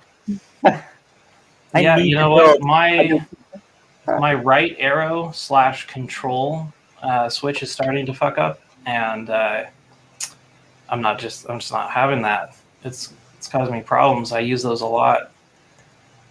Yeah, I love my arrow keys. I don't know why there's so much hate for arrow keys. They're great. Honestly, I use them more than actual letters. Hey, these 60%ers and 40%ers want to get rid of the arrow keys, and I'm just Since not. we're talking about down with keyboards, that. this goes with me. This is my portable keyboard.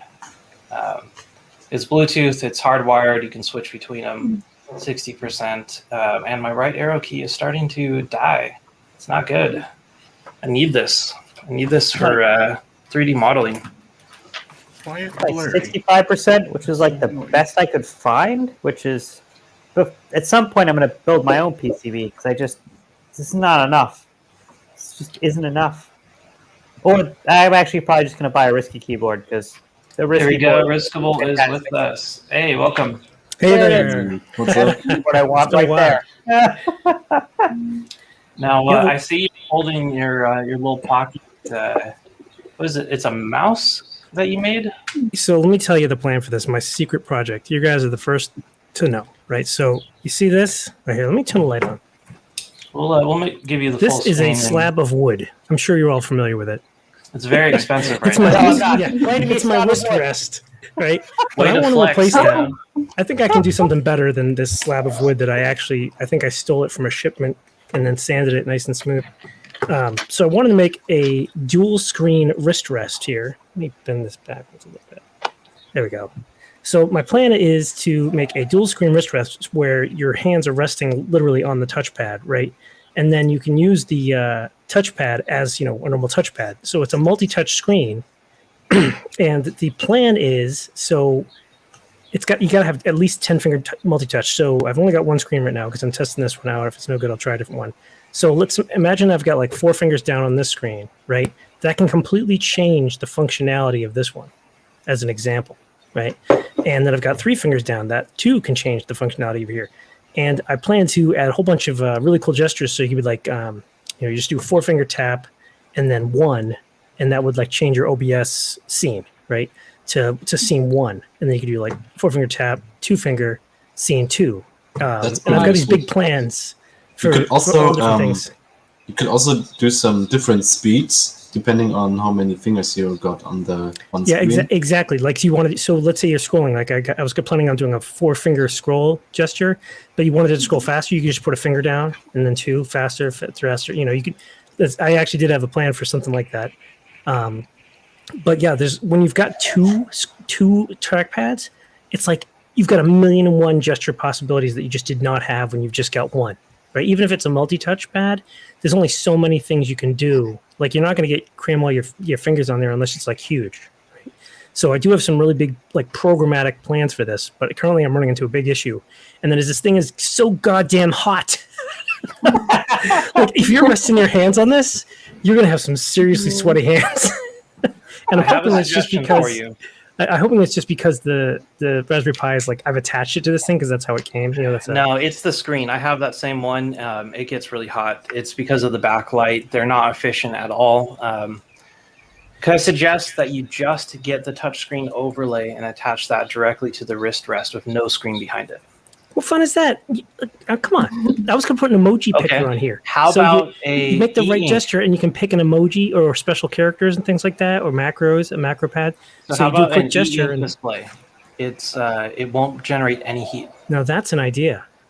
Because if you buy the separate touchscreen overlays, they're very inexpensive. You can add them to any display you want for like $25. Anyone that needs touchscreen, just add one. If I can get a 10-finger one that's super duper wide, I would love to use like a bar, one of those giant bar touchscreens. They make them that are just like the this. wide boy. Yeah, they make them just like this, but they're only 5-finger. So if you have both your wrists on it, it thinks that you've got like all 5 fingers down there, right? Right. Which is unacceptable, and it doesn't do a very good job when you've got like a finger over here and a finger way over here. Those touchscreens just don't. It's not made for that. If it was true 10-finger multi-touch, then it would be perfect. I've never found a single application that actually used 10-finger multi-touch. Like I've had I'm gonna be the tablets that first. have it. Right, so I've got a tablet that has 10-finger multi-touch. There isn't a single app that can use it. It's all art apps that can do it. So you can like take all 10 fingers and scrape them down the screen to draw with every finger. That's the only thing I've seen that actually uses it. Okay. I've got an idea here. The screen that I posted not long ago, the 14-inch wide boy screen, would make a pretty good wrist rest, and it is multi-touch. Yeah, but it's probably only 5-finger. You got to test it. If you test it and you put both your wrists on it like this, see how many fingers it registers.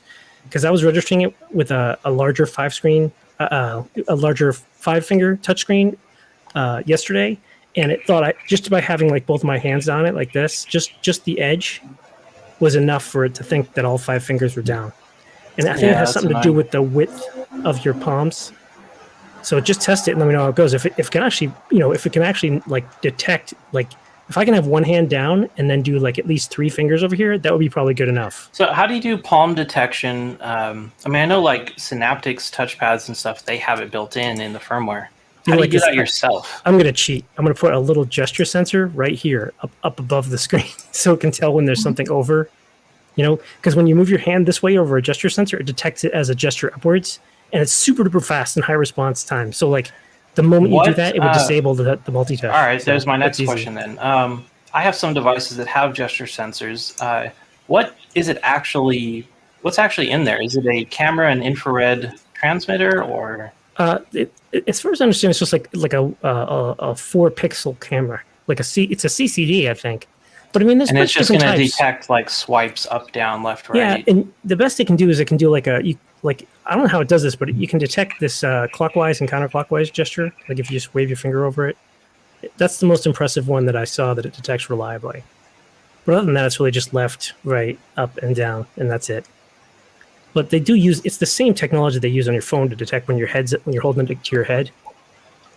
It's just a little infrared. Works terribly. Yeah, those things are so annoying. No, they make really expensive, nice ones. I have one, but it's not. There's no software for it, so it's a time of flight sensor that has a very short distance of like 20. Probably 20 millimeters. Sorry, 200 millimeters would be the best. Actually, is it? No, it's like 20 millimeters. It's super short. That sounds like the leapfrog gesture sensor that I have, the finger tracker. Yeah, it's just no one ever built any apps for it. Like there's no software. There's demo apps and they're incredible, and it's just like there's one that's kind of like a Guitar Hero type thing. You move your hands to like grab notes as they're going by, and it's so cool. And it's one demo app that they built with it. I would pay real money to buy that as a full game. I mean, the thing's amazing. It actually detects your hands as they rotate. Full finger movement. You can grab and pinch stuff with it. You have a pretty wide, about an 18-inch by 10-inch range that it actually detects the hands in. And the thing's just amazing, but nobody ever actually bought their SDK, like developed a real app for it. Yeah, like I've got one of those time flight sensors, and I started to try and use it, and I was like, oh my god, this is going to take forever, because there's like, it'll tell me how far away something is, generally speaking, but you need to put like some filters on there to get any sort of accuracy. So it really needs its own like dedicated chip just for that. Like, now, Redbubble, I know you can do like software for keyboards. What is your programming background? I can do anything. What are you talking about? So, well, let me just say, I don't have a degree in anything. Like, you're looking at a high school graduate right here. That's it, right? So everything I learned, I taught myself. But I taught myself to I was a systems administrator for like 10 years, so I wrote a lot of shell scripts and stuff like that. Oh yeah. So that's how I got into programming, sort of. But then there was this contest called the Router Station $200,000. It was a $200,000 Router Station challenge, and I looked at the requirements for it, and it was like all systems administration tasks. So it was like, you need to be able to restart this service, and you need to be able to configure this like configuration file, right? And I thought to myself, I bet that the people who are going to be signing up for this contest are going to be programmers. They're going to have no idea what these daemons and all these little configuration files do, right? All they're going to want to do is just like code something to control it. So I thought, and I guessed right, that they wouldn't really understand what it was they were doing. And the requirements list was like a mile long. It was like everything you could imagine in OpenWRT was something that you needed to configure, like everything, like from like the fancy router daemons that nobody uses. So I entered this contest, and I taught myself Python, how to program in Python just for that contest. But it also required a web interface, so I also taught myself how to do JavaScript and web programming at the same time, and I won that damn contest. Really? Nice. I'm the winner of the $200,000 Router Station Challenge. Did I win $200,000? No, that was just the total prize pool. But it's cool because I can tell people that I won the 200. Did you at least win a lot of money? Yes, like, I did. Buy a Yes, I car did. with it or something? I could have, but I was just laid off right before I won it. So it's 3 days. So I was laid off, and then 3 days later, I won the contest. So it was That's like, That's awesome. Yeah. Second place. That's prize. when the Matrix actually is working for you instead of against you. Yeah. Riskable. If I could just say, like, I'm really looking forward to when the Riskable user interface operating system is standard. Well, this is going to be my first Riskable, like It's going to screen be, interface. it's like the yeah. Lacar's interface, but it'll actually make sense. Yeah, Right, actually, I was exactly. I was thinking about that. It will look like nonsense if you don't understand it, but if you do, it makes total sense. Yeah, the problem with like the It's just like LCARs OBS or Blender. Well, the Lacar's interface was all contextual. The idea was Yeah. that the AI feeds you what you need when you need it, which But the I'm problem- kind of looking forward to someday in the future. when I Have you my any own ever AI. tried to use like a full screen touch keyboard? Yes, it's awful. It's awful Yes. because there's no Terrible. like tactile feedback that tells you that you just no, pressed that key. mine had a vibrator motor that would vibrate every time you touched the key. Yeah, but even doesn't that's not good work, enough. though. But it was so slow that it Yeah. would be vibrating for like 3 key presses behind. So I thought like there's a way to make that happen, like to make that work, but you need to divide the keyboard into at least 2 sections, right? So you've got one vibrator on the left and one vibrator on the right. Then I think it might work, and I've never seen anyone try that, but it's in my to-do list. It's something to try. All right, I have an idea for you. Make it shock you. That's a shocking idea. A small But then you need electrical conducting keys, feedback. right? Well, electrical feedback can be a good way to indicate something without Yeah. actually hurting you. Yeah, it doesn't hurt. Like, haven't you ever could had like feel it. if you're like one of those muscle things? Like Yeah, I injured my EMS. back many years That ago, and they put TENS these little unit. pads on me that would Yeah, just EMS. electrically stimulate. And you can feel that. It doesn't hurt, but you can still feel it. I had some complete training with full bodysuits with those. What kind of Explain. torture training were you undergoing? Explain. Why was he in a Were you in situation where he was placed Amsterdam? into a torture suit? that's like there are some fitness centers in my town where you just have a full bodysuit with EMS stuff. So your whole training just takes 20 minutes and that's it. Everyone It's- forgets that Luigi is from the future. Yeah, that's Where right. It to- seems like it. Like, he is broadcasting from the future. That's why the bandwidth is so shit. Yeah, I mean, I'm using a mobile router which is connected to power because it would. Well, that's the Yeah, only I way would you'd get. mention You know, apparently Germany doesn't have 5G, so it would have to be way in the No. future.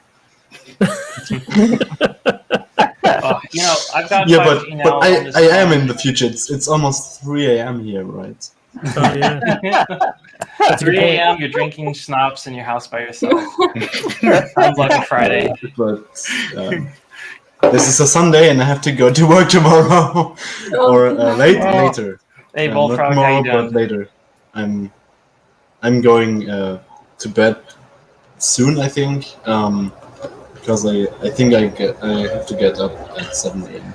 Speaking of which, Lydia, do you wear the goggles so that you can just take a nap during the stream? Yeah, no one would know. It is convenient. You'd never need to know what I'm doing. Right, because sometimes you're quiet for like 30 minutes, and I wonder, is she asleep? Those aren't even glyph goggles. That's just a pair of headphones she's wearing this way. Oh, I didn't even think of that. You want to talk about over-engineering? The lenses on those can retract so that you can wear them up on your head as headphones without the lenses sticking out. But you still get your hair grease on it, which ruins it anyway. Yeah, you have to clean them every time. It's a pain in the They're ass. amazing. So let me show you guys something. They're ridiculously good and also a complete disaster at the same time. They're incredible. Exactly. I was talking about before, the over-engineering is just amazing. I've never seen anything built like these before. This is the current state of my Glyph goggles, all right? So very, very small case, just enough room to fit a HDMI to composite converter, a power voltage converter. I've got the video receivers just sitting here. But yeah, this is the entire Glyph goggle. This tiny, tiny little thing, this is everything it needs to run. and a couple switches that'll connect to this PC board instead of having this whole board on here. But that's it. That's the whole thing. Battery pack is rather tiny as well and could fit in here or just on the head strap. It is kind of neat. For anyone watching, Lydia, will you show the full glyph goggle since mine is destroyed? By the way, taking them apart is a one-way trip. You have to use side cutters and take your time. They're very hard to disassemble. Side cutters. Yeah. They're Big. These things are huge. They're ridiculous. Oh God, I have two scanners pointed at my face, which only works because I'm wearing this. I can't look. Ugh. Like, ugh. Those are club lights. They're very bright. They're burn your eyeballs out bright. So you just got hit in the face with like scanner laser shit, right? Would you call that a technical difficulty? Yes, I would. I would call that a technical difficulty, and I'm out of beer. I'll be right back. I have to get more beer. Driscoll, what are you wearing? These are headphones. Well, it was a great suggestion. I mean, just bring them down, right? Wow, you know that even looks like two displays. It did. It looks legit. Yeah. Those displays that they always have in the demo videos. Wait, let me bring up the GUI. There we go. I can't find my. Hey, isn't it the feature yet? Why do we not have like Google Glass that's actually good? I wish we I did. mean, Did any of you out there get to use a Google Glass? I got to use one. It's a black and white display with a blue hue to it that's extremely low resolution and just looks like shit. And you could display like 3 words at a time. we have a Oculus Quest 2, but the last time I tried to wear it outside on my balcony, it actually turned off the pass-through on complete black, and I was on my balcony like, where am I? I don't want to fall off. Yeah, Voldemort has a good point here. It's society. You do look like kind of an asshole wearing the Google Glass. A glass hole. That is where the name came from. Yeah. But they really are terrible. A friend of mine had one. I wore it for a while, and the best thing I got out of it was a picture. I just went like as nerdy as I could, just like turned up my collar on my polo shirt, and the only good thing I got out of that experience was just taking a good selfie. Same They goes really are with the Microsoft HoloLens. I had the opportunity to. I got to try demo one. one of those. Yeah, They suck. so really, bad. really bad. I mean, you have like be honest, this so tiny bad. square in your eyesight, It's like but they look. It literally looks like a watch screen, like my smartwatch. Yeah. It's like you're projecting out a 1-inch square in front of your face, and it that's jumps it. all over the board, and it's just terrible. I kind of felt bad for these guys. I got to demo. This company was a construction company, and they made their own software for it.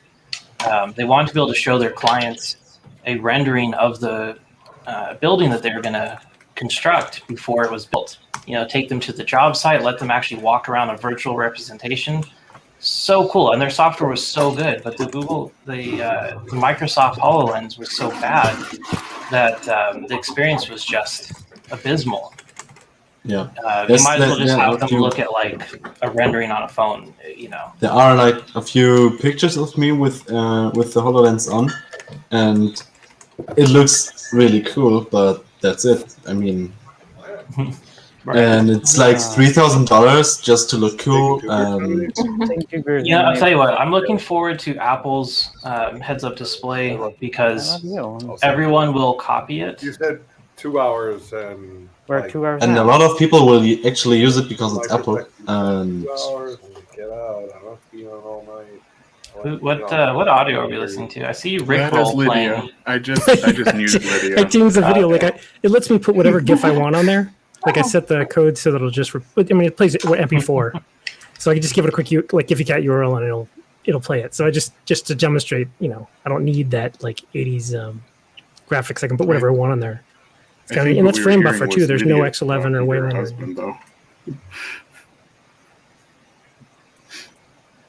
On that that mouse screen crazy thing that you're building. How are you doing the USB on that? Like, are you going USB into your computer and it's showing up as a hide device? My PC's, well, I've got a USB hub over there, and it's just plugged into that. Like the Raspberry Pi is just plugged into the USB hub as if it was like any old USB device hooked up to my computer. That's why it's got I don't know if you can see this, but it's got the little power icon because it's not getting enough power. I recognize that one already. Yeah, but I'll fix that eventually. Yeah, that's what that's all about. Yeah, just remove anyone using a Raspberry Pi. Disable the power low voltage icon. It's useless. They will work at very low voltage, low current, maybe poorly, but they'll still work. Yeah, when I said I'll fix it, I didn't mean I was going to supply more power. Right, exactly. You just disable that shit and not have to worry about it. I don't think a USB is going to be able to handle all the power your keyboard takes. Yeah, it doesn't actually. Well, there's a USB hub in here, and the whole idea was that was my excuse for having all these lights. Like if I can say it's a powered USB hub, and then I'll have a power, a barrel jack plugged in, and then I can make them as bright as I want. Right? That's. But if you if said that the full brightness on your keyboard, for reference, the full brightness on there is what, about 2,000 nits? Yeah, I don't know. I don't have a measurement tool. Have you ever tried it outside at night to light up, like illuminate the yard? No, but I do have a power bank that'll work. Like if I just plug this into like any old USB power bank, it'll light up like this. And the screen will display too. So yes, trick is ignore the undervolt. If you're using a Raspberry Pi 4 and you're overclocking, it matters. Anything other than that, it's fine. I kind of disagree with that. I've had issues where writing files to disk have become corrupted because of undervoltage stuff. Really? Which was it a Pi 4 though, or? I think it was a 3B plus. I'm not. Yeah, I think it was a 3B plus or something like that. But it wasn't a 4. A terrible power supply. Could have been. If you're getting undervolt on a Pi 2 or 3, then your power supply is a problem. On the Pi 4, just ignore it. Okay. I barely use my Pi 4. Yeah, I have a bad habit of buying hardware and then not actually using it a lot because, especially this last year, we've been home so much. It's. All right, I'm literally going to give away my Pi 4 because I don't have time for that project, so it's getting pushed off until I'll buy another one when I need it. Well, your Cyberdeck basically turned into a very nice mechanical keyboard. You want to show that to everybody? This keyboard? I mean, I have a case for a Pi 3 and stuff to work with this glyph,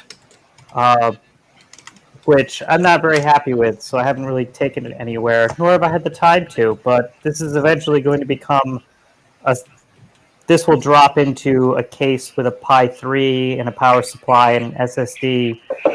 That will become like a basic Cyberdeck with the glyph as the display, which is nice because the glyph has its own power supply, which I really like. It really takes a lot of the load off the rest of it. How much battery life are you getting? I haven't ran mine long enough before disassembling it to actually, find out how long that thing lasts. God, I was on one of these streams for like I think actually one of these streams went for like 6 hours, and I was wearing this thing the whole time. Really? Damn, what I saw was around 2.5 hours on the manual is what it says. Maybe that's full 2.5 hours. Maybe I'm getting my numbers wrong, but it's lasted a lot longer than I ever expected it to be quite honest. I thought for sure I'd have to plug it in, but so far it's lasted fairly well. I mean, at least as long as my Switch does, which is my Switch does 3 hours, which I think is perfectly reasonable for a battery-powered device. A Nintendo Switch? Yep. Yeah, I was saying how it'd be cool if someone modded one of those into being a portable device. I really want to use the display on it for something. Like you ever see the Wii portables and nice. Like the Wii U portable mods? Display. It would make such a great screen. Can't you sideload Ubuntu on there now or something? I think you can. I have to look into that. On the Wii U? I think so, yeah. But I haven't tried it. On the Switch. On the Switch? So we're getting a bit of feedback on one of these. Let's Yeah, I think it's go through the riskable. list and see. Yes, it's always riskable. But I muted myself. Well, not muted enough. Sounds all right now. Maybe it was a temporary. I swear StreamYard just glitches out. Possibly. I've got you on the echo cancel. I mean, if I get real close, these headphones are like open ear, so they can echo a little bit. But I shouldn't Yeah, be too you bad. know, I'd say that counts as a technical difficulty, having some echo. Who's still got a drink? I don't have anything left. You can't tell because of my lighting, but I've actually replaced the shell on my Switch with the clear purple, like the old Why did I not GameCube put used to have, this or the old Atomic purple. Game Boy. peppermint stuff in the Atomic freezer? purple, that's what it's Atomic called. Thank you, Blasto. Yeah, I love clear electronics. I think it's great. You get to see what they're made of. They're so And cool. it's a real 90s style. It is. It's a very 90s style. The era of good MacBooks, or well, pre-MacBook, but you know, I mean, Mac laptops. Mac And, tops. Player 2 is going to get fucked up on peppermint schnapps. I tell you. At least it's cool now. Not as warm as before. Yeah, I think Dahlia's already there with her one beer. I gotta go. All Sorry. right, thanks for popping in. All right. See you later. See you later. I was looking for a photo of me wearing the HoloLens, but what I found was a public transportation ticket machine with an error message, and they are Windows XP. Just like Recently? last year, or I think 2019. So I'm That's so really sure they still use Windows XP. They definitely have not gotten a security update in a long time. It's the Deutsche Bahn. They suck. We still have 11 people in the chat. Does anyone want to join in the live Oh, stream? 12 now. We can leave it open for anyone that wants to join in the live stream. We'll keep this thing going for a little bit longer. I'm having fun. I think We've I'm been gonna go having get too many another tuna technical bubbly. difficulties. So I'll be right back. Oh man, you know, I tried to use the tether off my phone for the connection today because I just got the new phone. It's 5G, and it was awful. It just did not work at all. It seems that the tether is very limited in speed on this device, which is unfortunate because it's one of the reasons I got it. But I do have a new internet connection showing up tomorrow, I believe is the install date. Well, it was last Friday, but they're late. I still That have should to be- wait 2 whole weeks, almost 2 whole weeks. Yeah. I hope I get my internet connection installed on the 24th. At least that's what my ISP said. Yeah, so my But- connection now is 40 by 20 with a very high ping.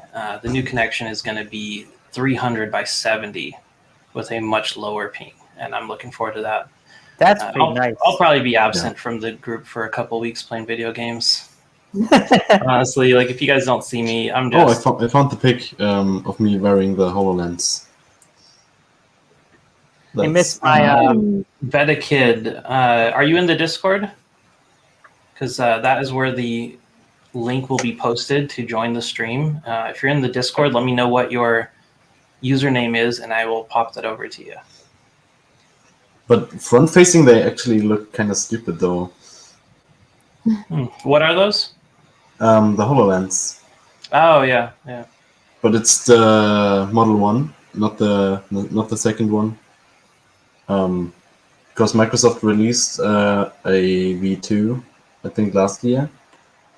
And I feel like this picture Microsoft is doesn't know what they're doing. Like they're talking about buying Discord.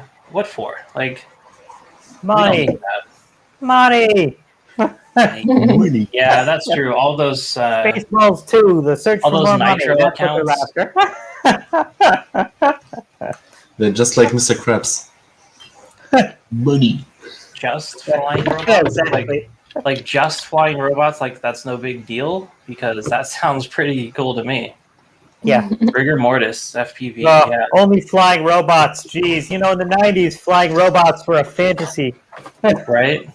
I just fly robots, so. Nothing unusual. Made myself a daiquiri, so All right. Well, let's see here. We've got 6 slots for the stream. That means 1 can join us. I'm just going to post the stream link, the invite, into our Discord on the main channel, which is now the off topic. Everything's always off topic. I still have a drone over there. All right. Anyone who wants to join the stream, pop in to the room here. Here's the link on our off topic channel, and then we can add you into the stream one at a time because we have 1 open slot.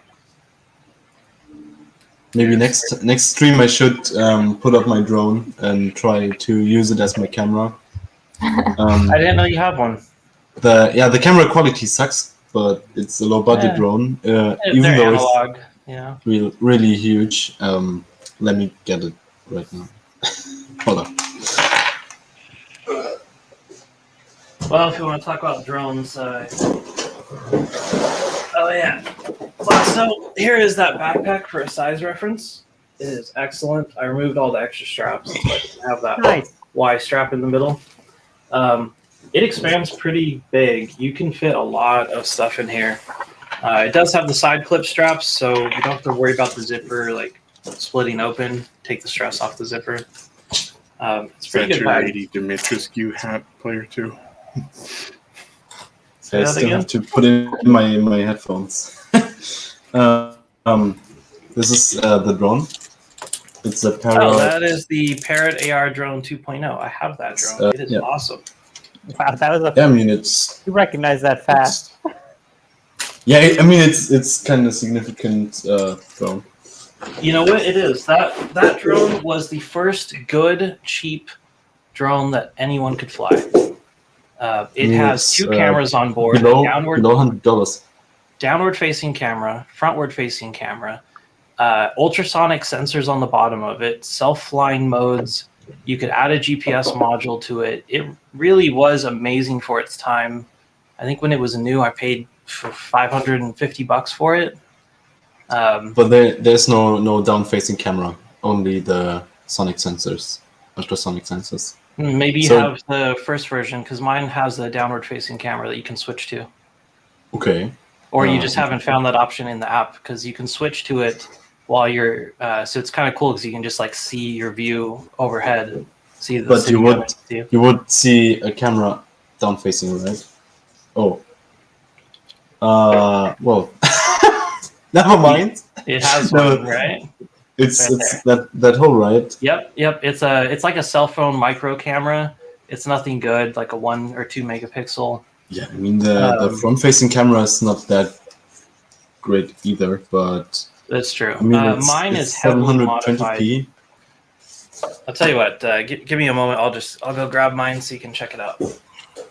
The great thing about these is that they will levitate about 1 meter above the ground. Sorry to hit you with meters again. This is about 3.3 foot, I think. So they will try to not crash into the ground except you push the button to land. So you have a takeoff and a land button.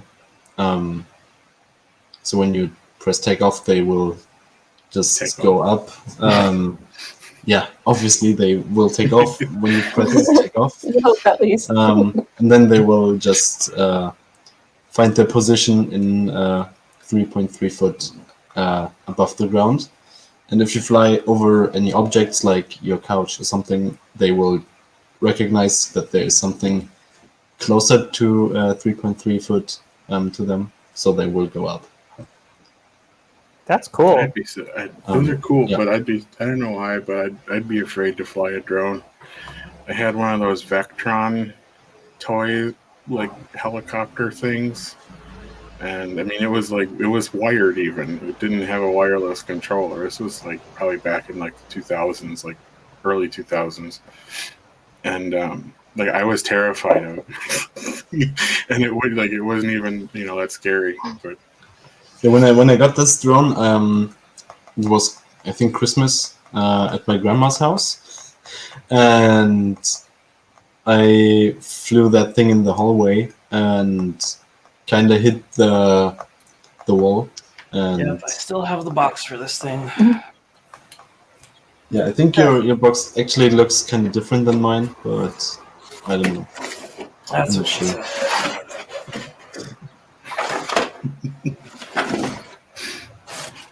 I always wanted to have a flying RC vehicle, and at some point I'm going to buy one. But like the first 3 I'm going to buy are going to be the cheapest I can because I know I'm going to destroy at least 2 of them. Yeah, I had Well, I tried Lydia, to you know how to solder, right? I tried to Yes, I control do. mine with the Windows app, and for some reason when I took off, the control was all left, so the drone took off and just went on the wall and hit my lamp and my Do not fly My a 7-inch freaking drone inside, or what are these 9-inch props on it? I don't and even I kind of remember. broke the foam on one part, and I managed to glue it together without So seeing here stuff. she is, heavily modified. This thing is far from being stock. The foam has been cut and trimmed and shaved down, so it's just the body that's protected. Vents were added for airflow to help with the cooling because it definitely overheats in Arizona. I've got the upgraded gears on here, still using stock props. They were actually very good, a lot of lift. Upgraded and replaced the motors. And then these were kind of a nice addition to, kind of old school. This is just zip ties, and they make for very nice springy feet. I'm going to add some of these to my current quad because, taking a rough landing, you're likely to break something, and it's nice to keep it up out of the dirt too. I've had this thing free fall from about 300, 400 feet up, land on these things, and nothing broke. So it's kind of nice having some shock absorbers. Just zip ties. Inside, we've got some fat batteries. That's not strapped in. Yeah, very puffed. I need to get some new cells for this thing. I haven't flown it in a few years. The camera's been remounted and aimed for a little better view. It's got a ribbon cable that's pretty long, so you just stuff it in there and fold it over carefully. It uses this old style battery connector, which nobody makes anymore, so you've got to switch that to an XT60. It's a fun little drone. I kind of want to just stick a modern flight controller in it, do away with the app bullshit. Yeah, 2 ultrasonic sensors here. Anyone that's had these, you'll recognize them. They're like the same ones you get on an Arduino sensor kit. This is how it holds its position, like when you take off, and it'll just hover at about 10 feet up. They're good to about 15 feet. So it keeps you from hitting the ground, makes the takeoff and landing pretty nice. It's a really cool little device. Did you change the value for the lowest point of floating? Because they are so mine just floats above the ground at 3.3 feet, I think. Yes, yeah, I changed mine so it hovers at about 10 feet, which is right around the max that these sensors work. I have it hovering higher than I am, so it doesn't hit me. There is a significant lag on the app for it, but the way I use this thing is I have a Nexus 7 tablet, which I really didn't use for anything else, so I dedicated it to this quad. I put an external antenna connector on it so that the range would be better for the 2.4 gigahertz Wi-Fi. This thing works off a Wi-Fi connection. Imagine the lag is just abysmal. So the app runs on the tablet. You have the live video feed with a significant delay. And then out the USB port goes to a PlayStation 2 controller. Oh, hey, let's bring him in. Cypher Bear is here with us. Welcome on. What's up? Hello. Yeah, so a PlayStation 2 controller goes into the USB port on the Nexus tablet and is mounted with a 3D printed mount. And this thing is controlled by a third-party app that someone made to control the Parrot AR drones. Yeah, so you get to fly it with the joysticks of a PlayStation 2 controller. Aside from the lag, That's cool. it's really a fun experience flying it. You have to plan ahead for your moves.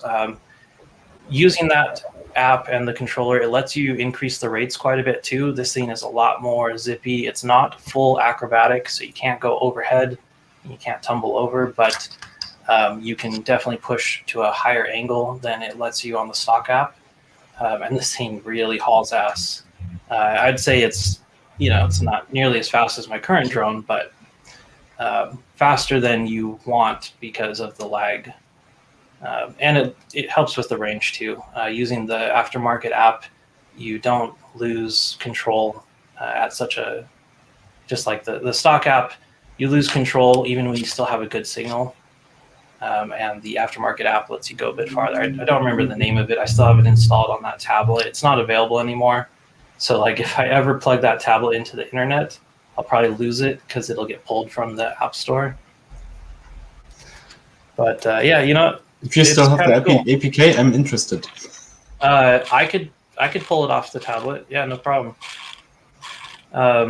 It's funny how far these things have come. There's like some thin ass carbon fiber rods here and a huge block of foam compared to what's current, which is what I have right here. Might as well show you guys. I've been talking about this for a couple weeks.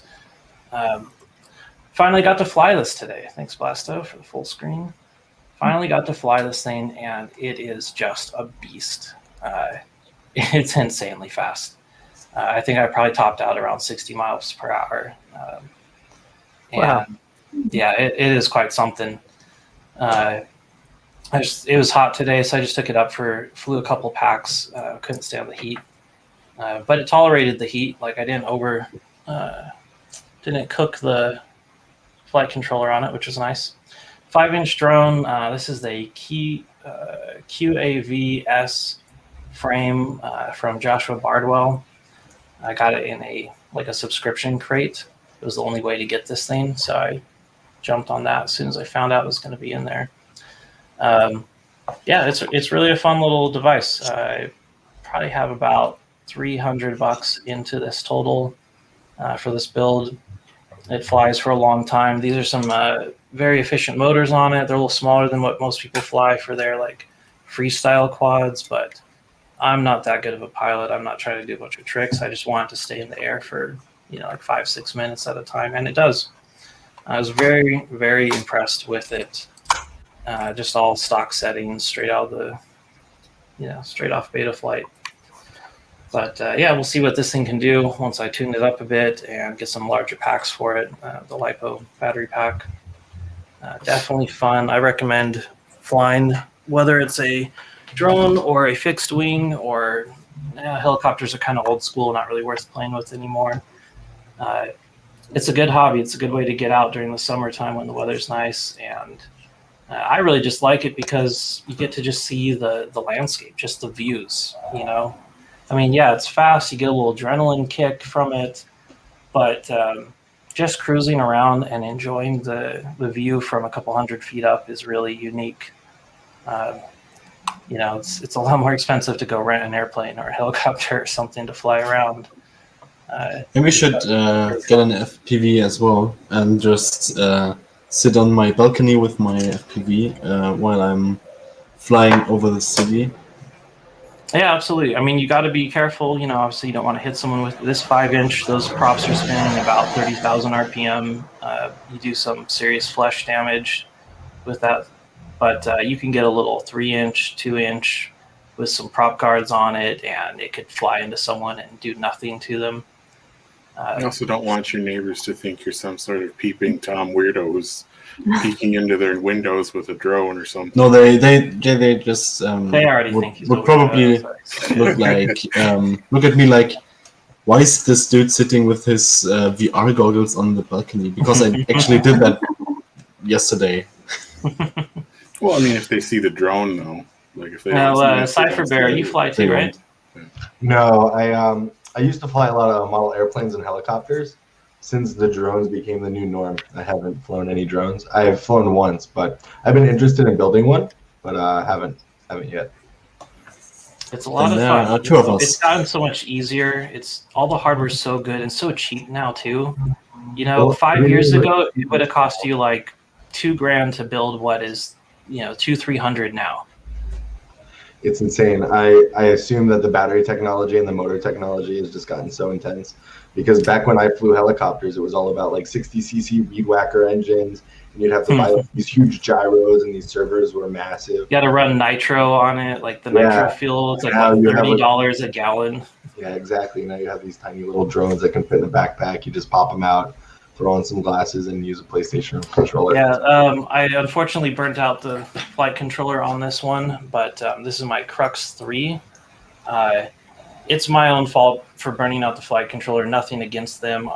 It's supposed to have biprops on it. I put triprops, which draw a lot more current because it's push more air. Mhm. And I put bigger motors on it too that are higher wattage. But yeah, this little 3-inch here, absolutely excellent flyer. And if you fly it stock without fucking with it, you probably wouldn't destroy the motors. I did this when I got stuck in a tree, and I was like, well, it's way up there. I got nothing to get it down, so I just kept hammering the motors, turtle mode, and back and forth until it finally broke free. And unfortunately burnt out one of the FETs on it. But I do have I can't see shit in this dark. I've got a new flight controller for it right here. So I'll be swapping that out. It's higher amperage, which will match the new motors better. But this thing's like $110 on Amazon. Bind and Fly it uses the Free Sky, which is pretty much any transmitter has one of those built in. It's got the camera on board that's actually really good, even flying at night. So one of these guys and a little other equipment can get you flying for pretty cheap. That's awesome, It's yeah. fast too. It feels like flying a 5-inch. It's got the speed. It's got that kick to it. Your flight times are about 1 minute to 2.5, depending how hard you're flying. I guess you could get up to like 3.5 if you're just kind of cruising. It does good in the wind. I had this thing up to about 350 feet and no problems other than the disconnect on the flight controller for the remote. But it reconnected before it crashed, so we're all good. How much flight time do you typically get out of something like that? Because I imagine it would be like. So I've played with it a little bit and kind of stressed it out, putting really heavy packs on it to try and get better flight times. Again, the flight controller on this is very limited on how much amps it can put out. The new flight controller that I'm putting on it can do 4 times the amps, so there'll be no problem with it. If you're really pushing it and zipping around, cutting in and out of the trees and stuff, you're getting only about 2 minutes out of it from a 400 milliamp pack. But you could stick a 1200 milliamp pack on this with the new flight controller that can handle the amps you need to be able to actually lift the extra weight. It's all a trade-off. There's another one though that I would actually recommend. A friend of mine has it. Is the Tiny Hawk Freestyle 2. It's the same exact price. I just didn't buy it because it wasn't available when I bought this one. I bought this one because I was waiting on a 5-inch quad to get delivered, and it was like taking forever. It's like, shit, I just want to fly. Tiny Hawk Freestyle 2, that thing absolutely hauls ass. You wouldn't know it's not a 5-inch drone, if you just like picked up the controls without looking at it. It's just excellent. Same price, about $120. Definitely a lot of fun. And it's tiny. Like, it's only a 2-inch. This is a 3-inch prop on here. The Tiny Hawk 2 Freestyle is a 2-inch prop or 2.5-inch. You really could fly it inside on a hot day, when the weather isn't good. So is it problem in similar to Arizona. flying a model airplane or helicopter? Do you need any kind of insurance or licensing? Insurance Especially is very optional. Some people actually add it to their like their renter's insurance that covers a broad spectrum of things. Licensing, if you're over 250 grams, you need to register with the FAA. It's no big deal. It's just a form you fill out. It doesn't cost anything. The idea is that if you crash it and cause property damage, there is a serial number on your drone, and they can use that to then find out who you are to file the appropriate charges and come after you. But under 250, you don't really need shit. It's just considered a toy. And depending what country you're in too, if you're in England and you have a camera on board, like a GoPro or something, it's considered a professional device and you have to register it as that. In the US, it's not, but you're not going to fit a GoPro on something under 250 grams. One point I'm not clear on is if that's 250 before sticking a battery on it or after, because when you stick a battery on it, you're pretty much always over that mark. Although the freestyle, the Tiny Hawk 2 freestyle is well under that. So you could definitely fly it anywhere and never have to worry about it. We have a good one, Rigor Mortis. Hey, Rigor Mortis. Glad you popped in. Come join us in the Discord. We're there every day. Are there any open source kits for building drones? So kind of like open source frameworks that you can just buy motors and you can program it and make a project out of it? To some extent, yes. The flight controller itself is just so complex. You don't want to try and build one yourself, unless you happen to be someone that does SMD soldering a lot and really know your stuff. For the transmitter and receiver, there is an open source one that is called ELRS. It's very long range, very low power, extremely low latency. It is an excellent device. I haven't used it myself yet just because it just requires more tinkering and I just want to fly. I'm already a 3D printer mechanic and I don't want to be a drone mechanic too. Unfortunately, I had bought a pre-built, ready-to-fly 5-inch, had some problems with it, had to return it, and ended up just building this one myself, which was fun, but time-consuming. So I believe it's a ELRS, and that one is like a firmware, an open-source firmware that can install on existing hardware. Happy Model makes some pre-built modules for it. Basically, it is the LoRaWAN chipsets. We're all familiar with the LoRa chipsets in our group, and they've been repurposed to act as transmitters and receivers for remote control drones, which is pretty cool. And I definitely want to play with that sometime. Just haven't had a chance yet. For frames, for the actual carbon fiber frames, TBS released a open source frame. So you can download the files and have it cut out locally or just order it from someone online that's done it. There's some cool stuff. It's really come a long ways in the last few years. What I'm using is called Betaflight. It's a very simple app on your computer or your phone, and you can control everything that the drone does, make all of your little fine-tuned adjustments. It's nothing like it used to be. You don't have to use a command line. You don't have to do anything complex. Straight out of the gate, just fire it up and run it, it will fly. And you can tune it to fly better, but you don't need to. I'm pretty interested in the idea of to seriously use drone technologies kind of for similar to war driving, but with a drone.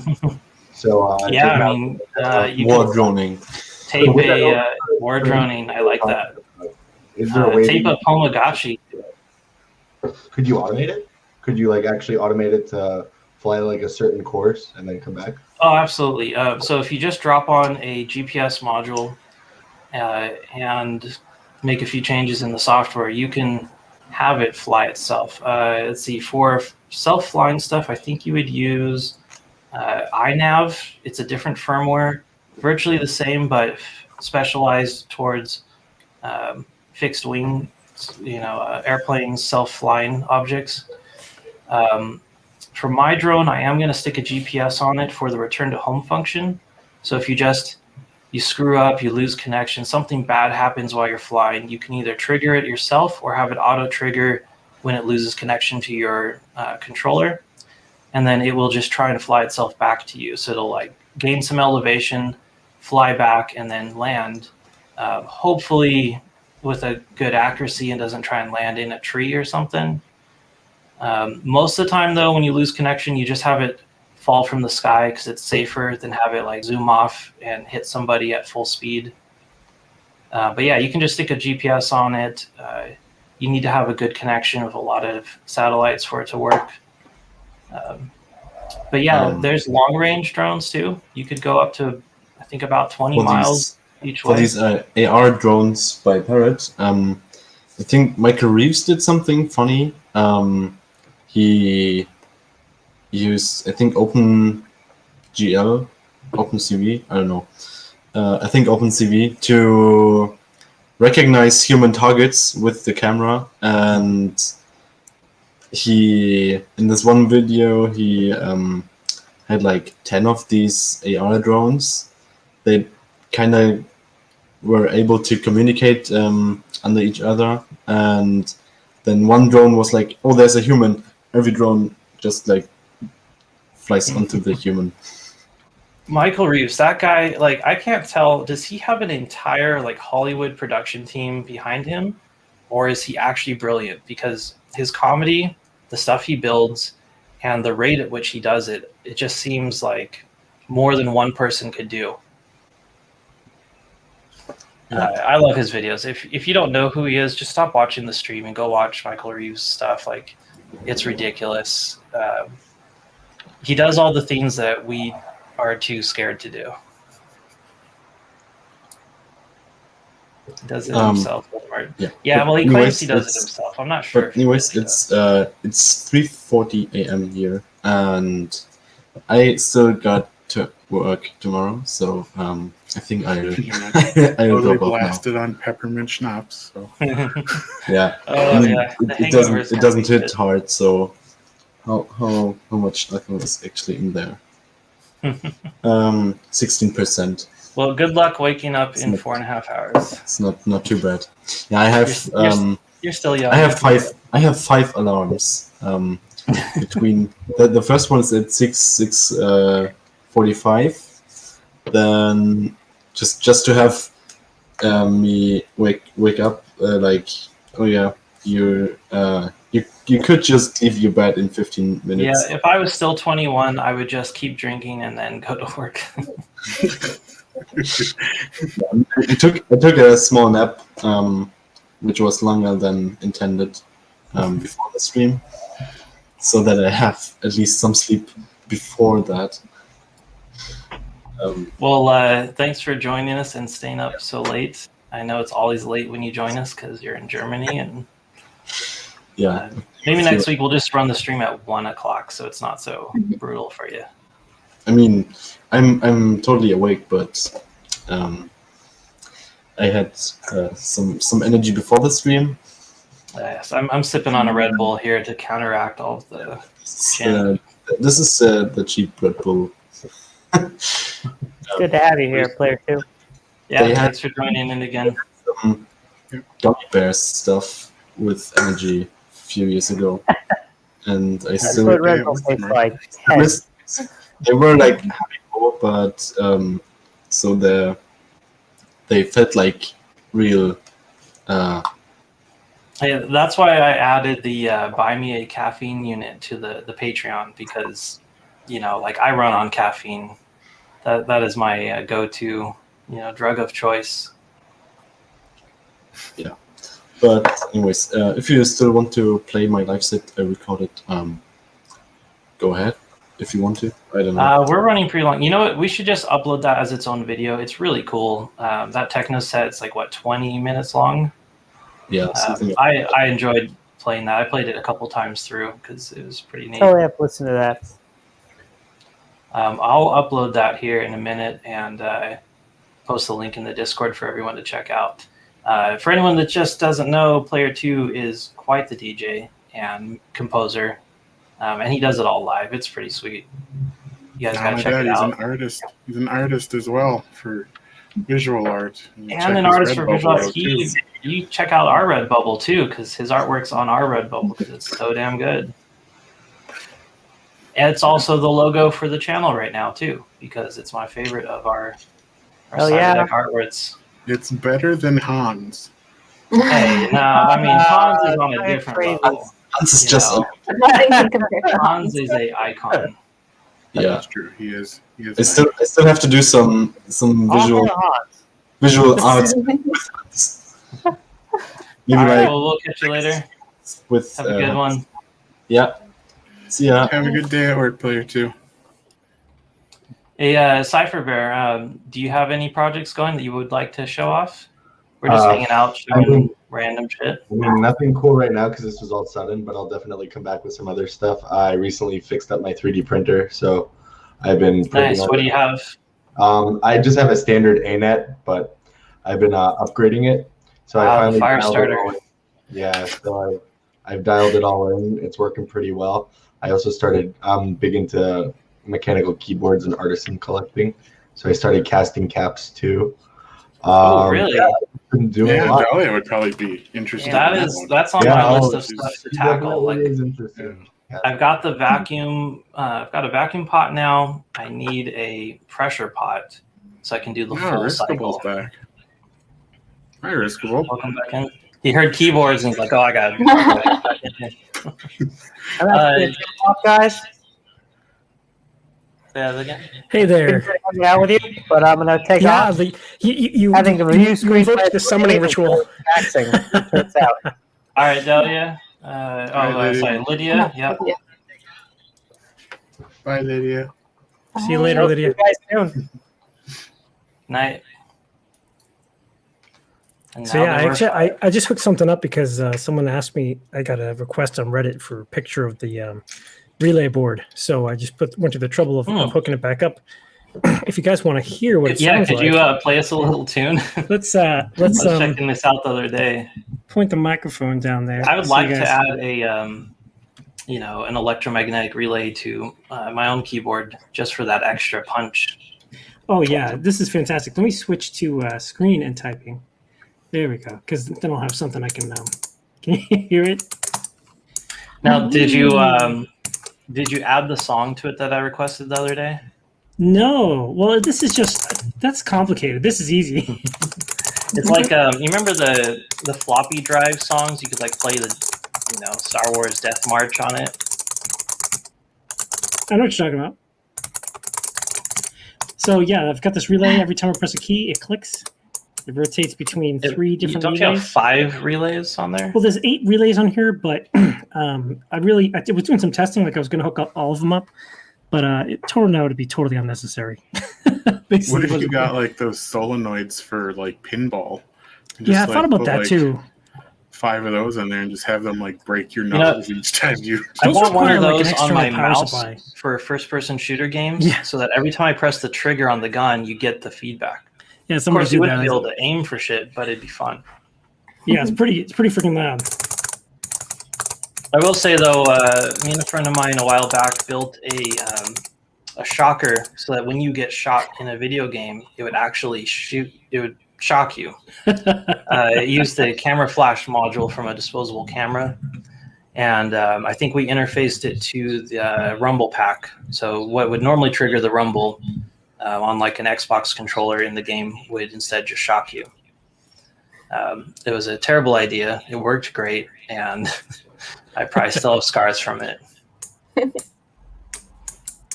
So yeah, it was a fun thing to do.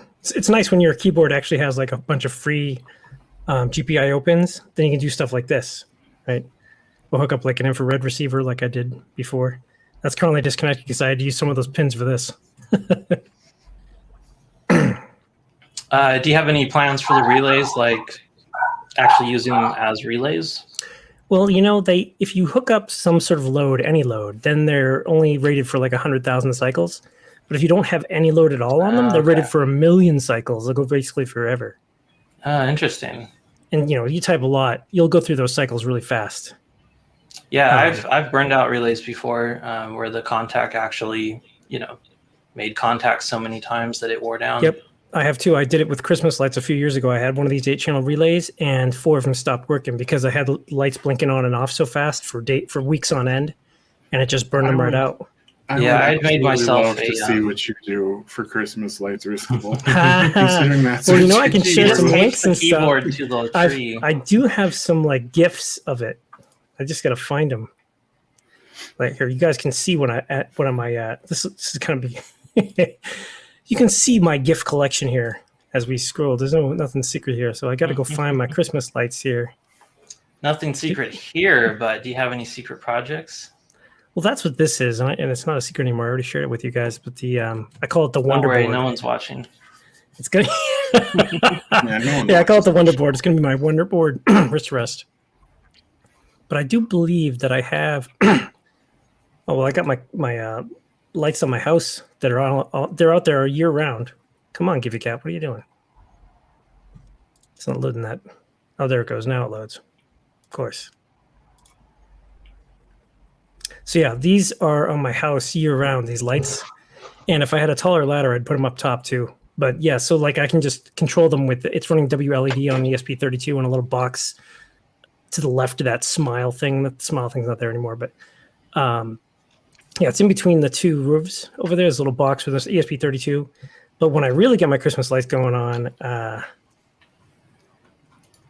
few years ago, I have some of those LED Christmas lights, and they really are awesome. I really want to do multiple strands of them, so I can do like like animated stuff, or just play a whole movie on it in super low resolution. I might not have anything in the gifts of some of my larger Christmas lights displays, but I did used to go quite crazy. I'm not allowed to anymore, I don't think. I meant this cool Broadway sign. Your wife or the neighborhood stopped you? My wife. Kind of like I spent too much time on it. From, so this was Halloween costume for a few years ago. See that? The stick figure Nice. light up. There was a guy wearing a stick figure suit like that at the last show I went to, and it was super creepy. He was always just standing in the corner. You'd like walk by, and you just see him in a new corner, just standing there. It's like, because normally when they're wearing those suits, they're all like dancing and all over the place, and this dude's just standing there frozen. It was very weird. This is my Reddit Secret Santa a few years ago. Someone was really into Broadway stuff, is what they wrote in their Secret Santa profile, and I was like, I don't know a damn thing about Broadway. What am I going to get him? Just wrote the name. So I was like, but you know what I do know is that they have these great big marquee signs. So I made this Internet of Things Broadway sign that's controllable via Adafruit's little Adafruit.io MQTT interface. So like you can control the colors and That's very cool. The whole thing through this little GUI that I put together on their website. And then I sent them these. And man, it was so expensive to ship all these because they were so big and they're kind of heavy too. So yeah, I'm not doing anything that big again. But it did have some alternate fun things you could do with like you could spell Yoda, like YODA. Like every one of these could be unplugged and plugged in whatever order you wanted. Ah, okay, nice. You could write roadway on it. Yeah, exactly. Well, that's easy. You just disconnect it. There's touch controls on a little box over here on the left, if you can see that too. But yeah, that was kind of interesting. I don't know if prototype. I need you to be my Secret Santa next year, because I never get good shit. I got the Elf Favorite award 3 years in a row, and then I wasn't allowed to do it anymore. Because I spent too much time on it. I spent way too much time on it every year. I spent too much time on it, so I was banned from doing that. If we could find a good way to make it happen, I would love to do a gift exchange in the group. We've talked about it before. Maybe just stickers, because everyone likes stickers, and we all have some cool collections going. That would be fun. Oh yeah, Well, I'd put stuff in the box too. I can't just not 3D print something and send it to somebody. Everybody would get a little key switch at the very least. Talking about LEDs, my studio lights can do this now.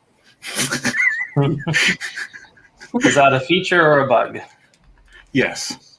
The remote has a disco button. Ooh. That's cool. nice. Yeah. I have that. Well, I've lost the remote. Of course, that I totally have that for my destroyed studio lights. Mine just has a time shift button. I'm stuck with the 5 presets now on my studio lights because I don't have the remote anymore, which is the same remote. I just totally screwed up my focus, but whatever. Oh, there we go. But yeah, disco. It's more like, epileptic seizure inducing. But Cypherbear, back to your resin casting. Have you made any caps yet? Oh yeah, I made a couple. Do you have a couple handy you could show us on screen? Yeah, give me 2 seconds. I'll be right back. looks like Raven 007 has popped in.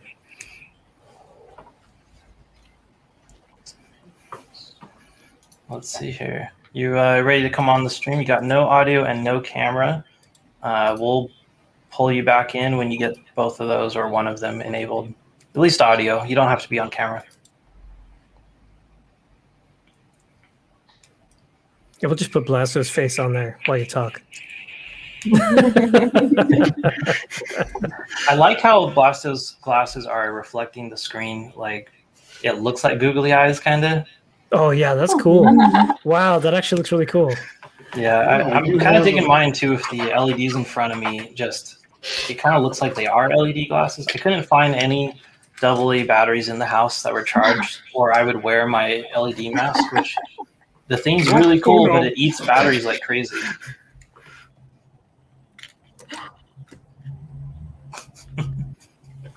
Oh. Blastic, you need to make a set of those you can actually see through. Like, have like little holes in the white part behind it, so you can just wear those. Those are kind of epic. Yeah, like glue in my eyeball. It's not a good time until you get glue in your eyeball. Yeah. Did I show you guys this? They have 15 millimeter switches. It's kind of like a trumpet, The world's most perfect meme board. Anyways, let's see it, Cypherbear. All right, so I've just been I've been making models and just casting my own like little paw caps. So I've just been messing around with some pigments and just trying to get some nice stuff going.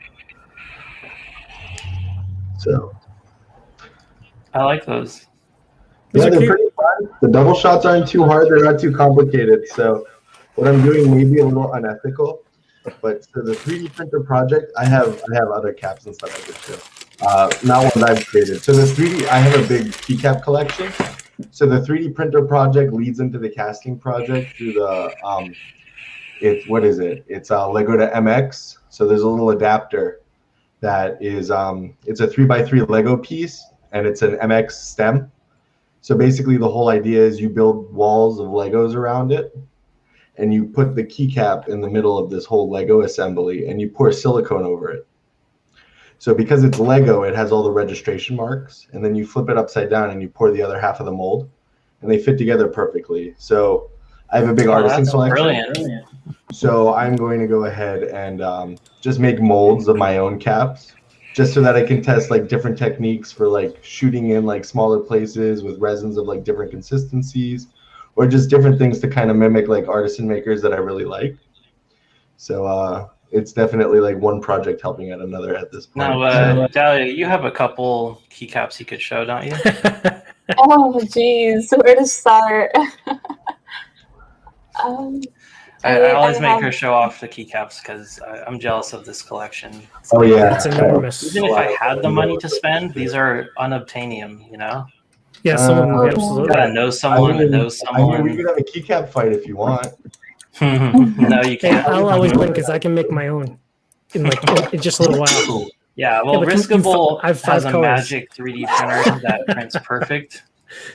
Yeah, I don't understand that. I'm not the only person that can print really nice keycaps. You're one of the only, though. Every time I post a picture of something that I printed, he's like, "You're the only person that can print that." Yeah, Riskable, I'm gonna have to send you a couple prints that I need done because my own printers just suck for good detail.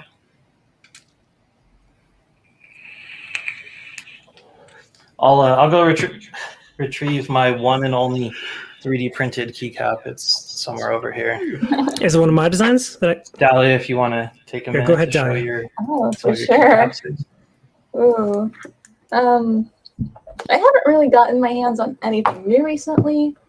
I've just been trying to downsized my collection a little bit, but I don't know what to show off. Oh, okay. This one is one of my favorites that kind of recently got in my collection. Let's see if it'll show up on camera, hopefully. Oh, That is super cute. there you go. It's a very cute little cat. And I just love that, like, the little, like, color scheme going on. I'm a big fan of, like, pink and blue together. And I honestly thought that they were all, like, done the same way, but I saw some of my friends, like, had the same one, and the maker actually kind of, like, did all the stripes a little bit differently. I'm not sure if it was intentional or not, but still pretty cute. Don't lose that keycap, because if you do, it'll be a catastrophe. Right? Oh gosh. And then Sorry, lame dad joke. I don't it's all right. We love them. And oh, okay. Wait, let me find a very cool one. So this one right here, it's one of my favorites. I actually won it in like a little giveaway. I hope it shows up on screen, but it's kind of like a little skull encapsulated right here. It's like a pink skull and it has a little jewel in its eye. And I like that one quite a bit. I like that a lot. That keycap would look fantastic on my board with the LED under it. oh my yeah, gosh. it looks wonderful with LED. Oh god, my chip finger nail polish on. It's totally showing up. But yeah, it's super cool. This is by Fendant Keys / Polymer Salon. I don't know. The maker / artist goes by 2 different key brand names, I guess. But he stopped making keycaps, I want to say, like a few years ago. So this was like one of the last batches. Pretty sad because it's a really cool looking cap. But, oh, yeah. Will it focus, please? It's not focusing very well. Sorry about that. But it's still a very cool cap. One of my favorites.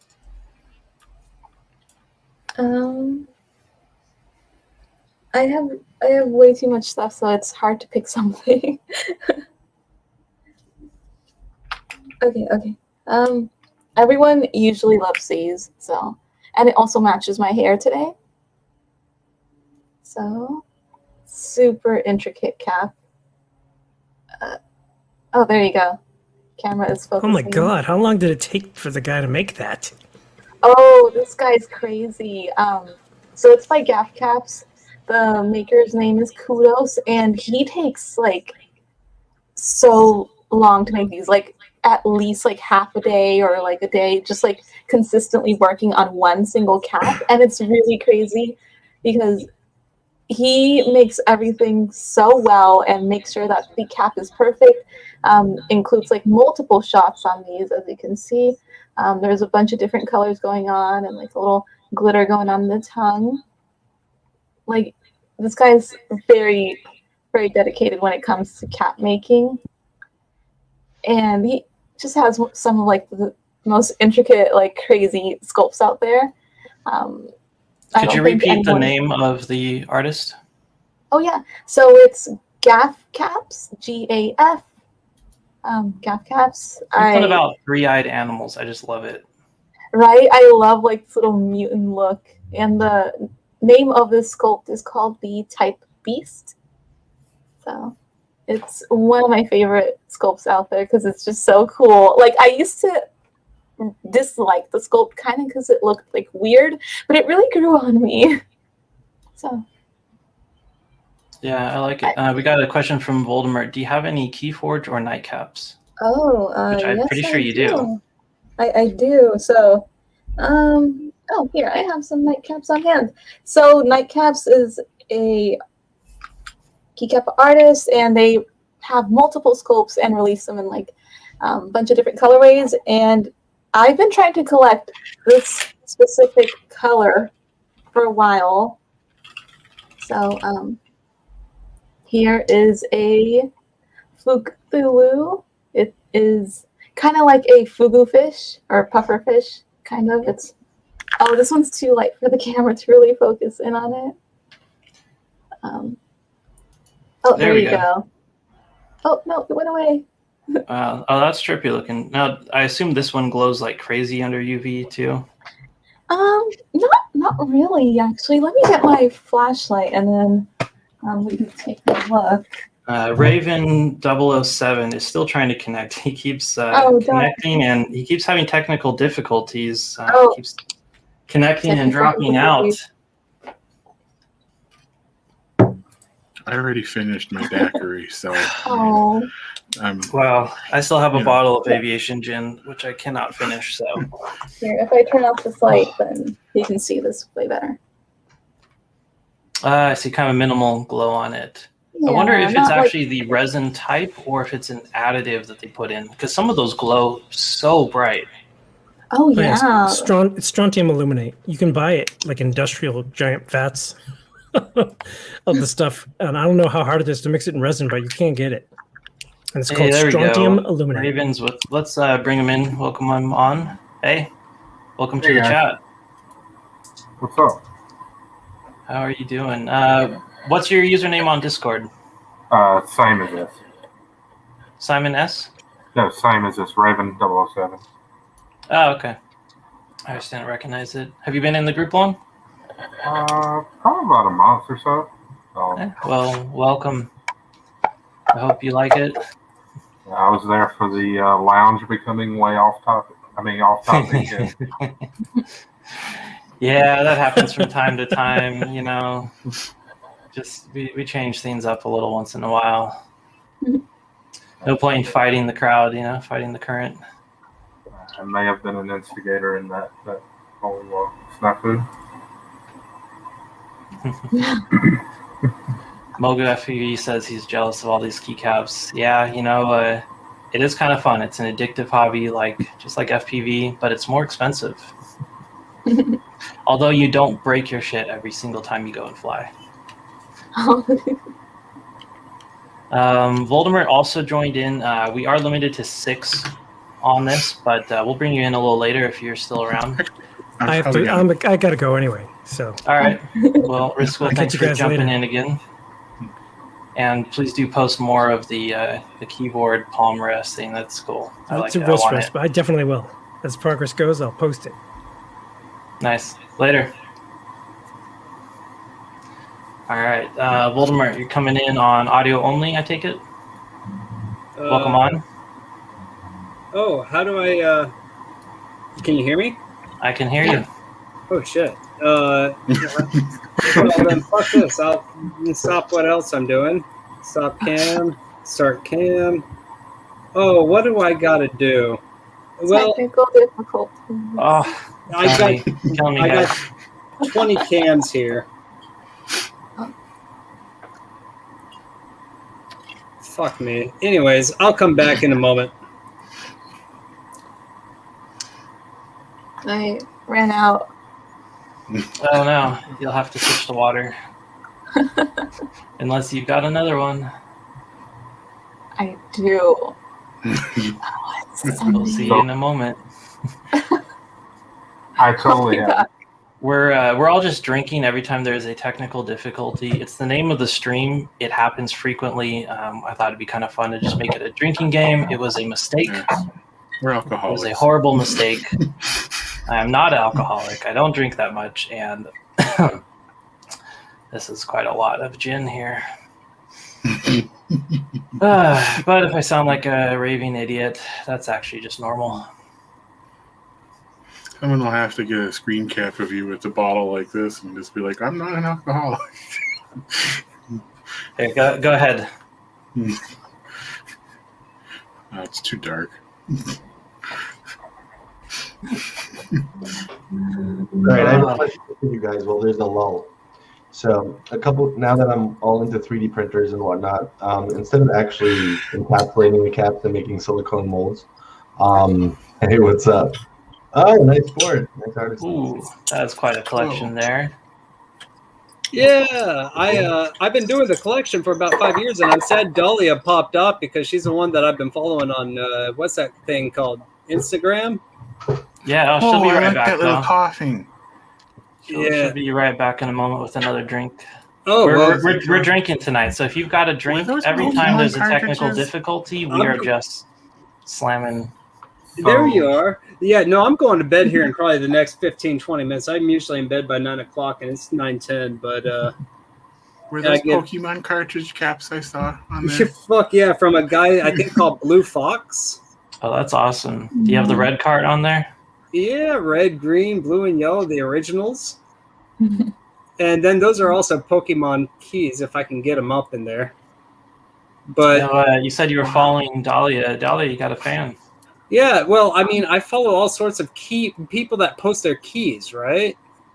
And I found you after I started, what was it called? I bought the Cyberboard, and, so I started getting excited about all this shit again, because it's been 5 years.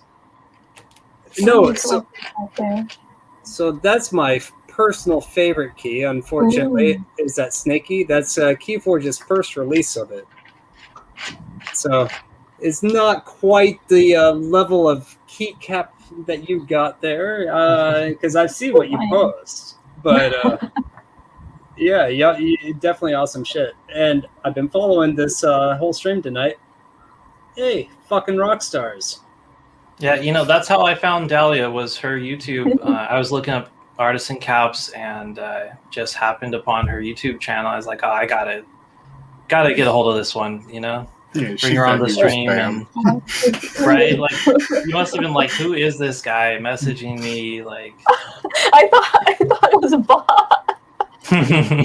Right? Posting a link to the group. It's like, come join the group, Well, I'm usually never ever on certain webcams. I know why my cam wasn't working, is I'm always hanging out with those other chat things, and my camera does one thing at a time. It's stupid.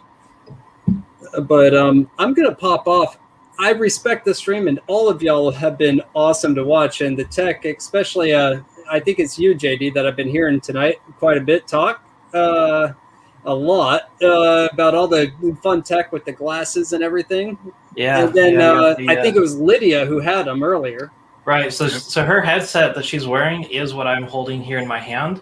This is my condensed version of the Glyph, which is a pseudo retinal projector, 2 DLP projectors that shoot straight into the eyeballs. That's freaking amazing. Yeah, and it's only $120 on eBay. Wait, so it's called the Glyph, $120? I mean, that's the a lot cheap. Glyph, $120 on eBay. The refresh rate, the lag on it is about half of the best Fat Shark goggles you can find.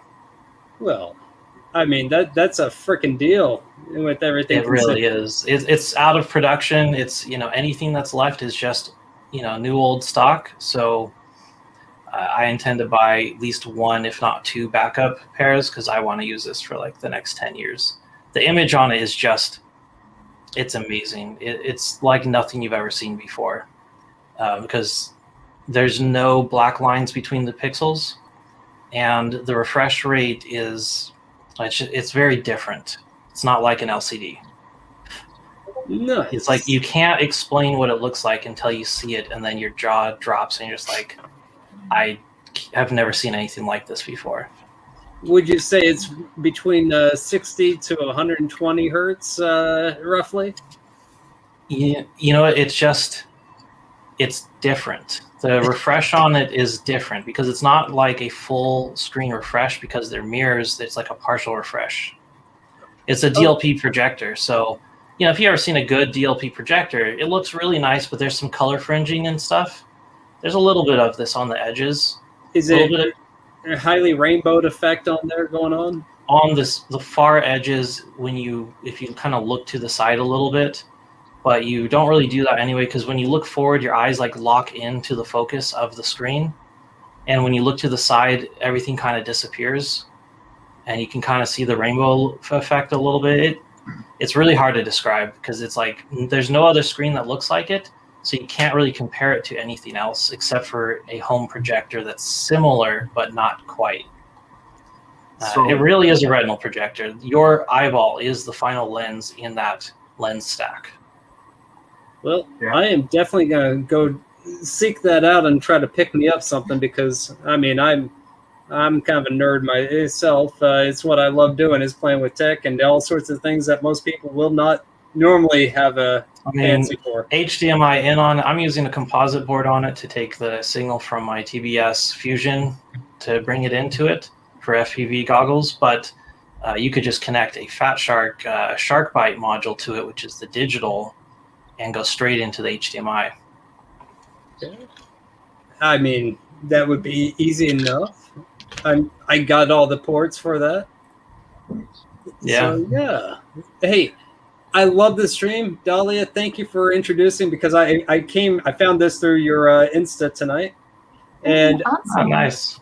yeah, no, y'all are freaking awesome. You're good people.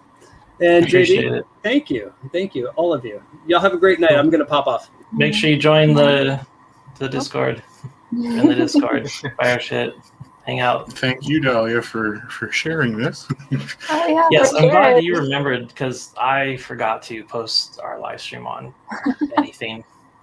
So And I had you send me No. the picture for the thumbnail and everything, and I did not make the thumbnail. It I just happens. recycled the 0 days image because it looks cool, and everyone likes skulls. We all have one.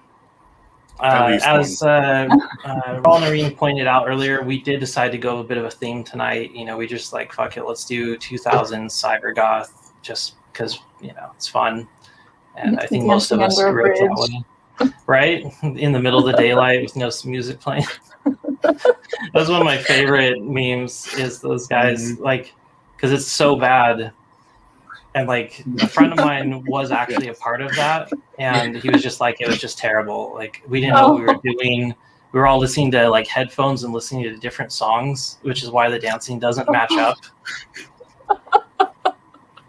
I like getting the backstory to that. Right?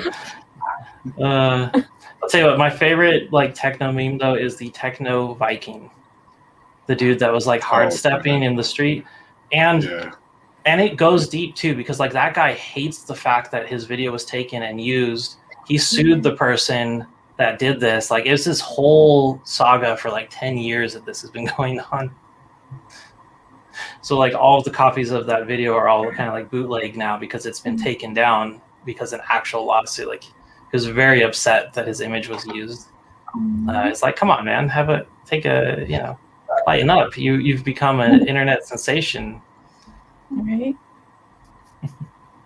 Raven07, what are you up to? What do you got going? Well, I really wasn't prepared for a show and tell tonight. I just kind of. I wasn't either, but I flipped into the Discord and I was like, "Oh, live stream!" And so I've just been kind of. Yeah, we usually try and bring everyone on. Anyone that wants to join on the back half, like after the first hour is done. Usually we have a specific guest that's on, and then the last hour or two we just anyone that wants to jump in and hang out. Yes, we try to keep the stream thoroughly planned and adhering to a rigid schedule, and we've all prepared for in advance. No, I got home 10 minutes before it started, and it's hot out, and I had to wipe the sweat off, and I've been barely had time. With jet skis all day, building an engine. That sounds fun. Oh, it's jet ski fun to engine. ride. 2-stroke or 4-stroke? 4-stroke, a 310 Kawasaki supercharged. Shit, I bet that thing flies. Yeah, they're pretty fast. They're electronically limited to about 68. That's about the top speed I've been on a jet ski. It was a Sea-Doo. It was made to hold like 2 or 3 people on it by myself, and I just sent it. Of course, I also crashed at one point and blew out one of my eardrums from it, so that sucked. Yeah, I've been on the receiving end of crashing. And it's amazing how water becomes a solid when you hit it at 70 miles an hour. Yeah. And you bounce off the surface of it. Human skipping stones. Yeah. I must have had at least 2 or 3 good skips before I finally sunk in the water. I gotta say that sucked a lot. About the only cool thing I've been working on, and It's kind of old news now. It's a bunch of ESP8266 stuff. Ah, nice. These are Relay pretty- board. What are you going to power up with that? I actually have one of these in a quad box in my living room. It's kind of stuffed behind the switches, so I have all the toggle switches that were on the wall are wired to I/O points on this guy, and then the relays take the place of what the switch did. So you can both flip the switch and act like a three-way, or you can control it remotely. They're kind of Nice. So, like like- retrofitting old style into Internet of Things. That's pretty cool. It sounds like kind of a Lutron system, but you've done it yourself. Yeah, and this guy here is interesting because it actually has a AC power supply on it. A lot of these relay boards do not have that, and it's small enough to kind of just wedge in the box. Ah, so you I'm could sure power I- it off AC then. Yeah, so I don't have to have Nice. a separate thing. We course. had Tim on a couple weeks ago from TH3D, and he's been doing all kinds of firmware for those ESP, was the 2688s. There's the ESP 8266 and like an 8255. 8266, yeah. Yeah. He has his whole home automated. It's ridiculous. He took us through a tour of his basement, his whole setup, and I think he could get the award for the most home automation in a home, especially since he wrote his own firmware for it. We'll have to bring him back on a special episode and just talk about that one thing. I'm gonna be honest and admit I am cheating on the firmware. I'm using Tasmodem, which is pretty much that and ESP Home, ESP Easy, or something like that is the other group. I'm pretty sure Tim mentioned Tasmodem before too. Mm-hmm. It's a fantastic firmware. Not all of us are coding geniuses that can just make our own firmware from scratch at will. Yeah, I could do it, but it's like this huge community effort has already created everything. Right. because Don't wanted to reinvent the wheel. I Use wanted to what's contribute available. to the project. I wanted to add a contribution to it. And it's like, ooh, this will be cool. Oh, somebody's already did it. Oh, somebody's already did it. Well, I'll tell you what, for building a Cyberdeck, the one nice thing is that no one's done it. So if you have an idea, it's probably an original idea. And yes, we are the Cyberdeck group and we have our live stream, but we rarely ever actually show a Cyberdeck, which I've noticed that it's that's the one thing that's we don't actually show on the stream. I have one nearby if we need it. I have one right here, which actually I was going to show the artisan cap as well, but I have this guy here. Lighting's good enough there. This is my artisan cap that I built and made. It's there, that yellow one. This is my testbed platform. I've never actually released this file for anyone because the keyboard is always out of stock, and people are going to want to build this and not be able to buy the keyboard. So I just keep this for myself, kind of selfishly. But I've had that keyboard in my Amazon wish list now for probably over a year. Right. And, it seems like as soon as you made that, it went out of stock. So I blame you. No, I was out of stock the day I bought it. I was gonna it's oh shit, this is really cool. I got it 2 days later, and I was like, oh, I just need to buy a second one. I couldn't. This is a 40% mechanical keyboard that's only about $42 or something, $45. It's very, very nice. This is my Cyberdeck build platform, my testing platform. Right here, I use, this is the touch trackpad. Excuse me, I've had a lot to drink. I use BHV tape to just stick down my screens right here. Whatever screen I'm testing, I just stick it, and then you can peel it off later if you don't leave it for more than 2 days, because then it kind of permanently adheres to it. That trackpad's by Perix, isn't it? Yeah, it's excellent. $20. The thing just works like a champ. I shortened the wire on it so this is open right now. That's the bottom of the keyboard there. Shorten the wire on this thing, and this is big enough to fit pretty much any single board computer I have, and a battery and a power supply and whatever. It's got a back plate that can screw on for the I/O, and it's just a test platform. Prusa Galaxy Black filament, so it's kind of sparkly. It looks very nice. But yeah, this is my keycap. It's a little smiley face. If you look up the Virtue Scope Cyberdeck project, one of my other Cyberdecks, there is a pack of keycaps in there that I designed and gave everyone, and no one has ever printed them. So feel free to print or copy it or use it and sell it. It is free for anyone. They're very cool looking. They're kind of punk little keycaps. Like, I don't know. It's what I always imagined like a hacker would have custom keycaps when I was a kid. You know, like a button that just hacks the Gibson by just pressing that one button. So I included it in the model, in the list of 3D models, and you know, it's made for resin printers, so you can print it as is without any modification or supports or anything. But yeah, that's my custom keycap, resin printed, painted, and then dipped in a different epoxy resin, so it has kind of this nice smooth dome on it. It's actually pretty nice, and it's held up now. What, man, when did I make that? 3 years ago? So it's held up to quite a lot of abuse for those years.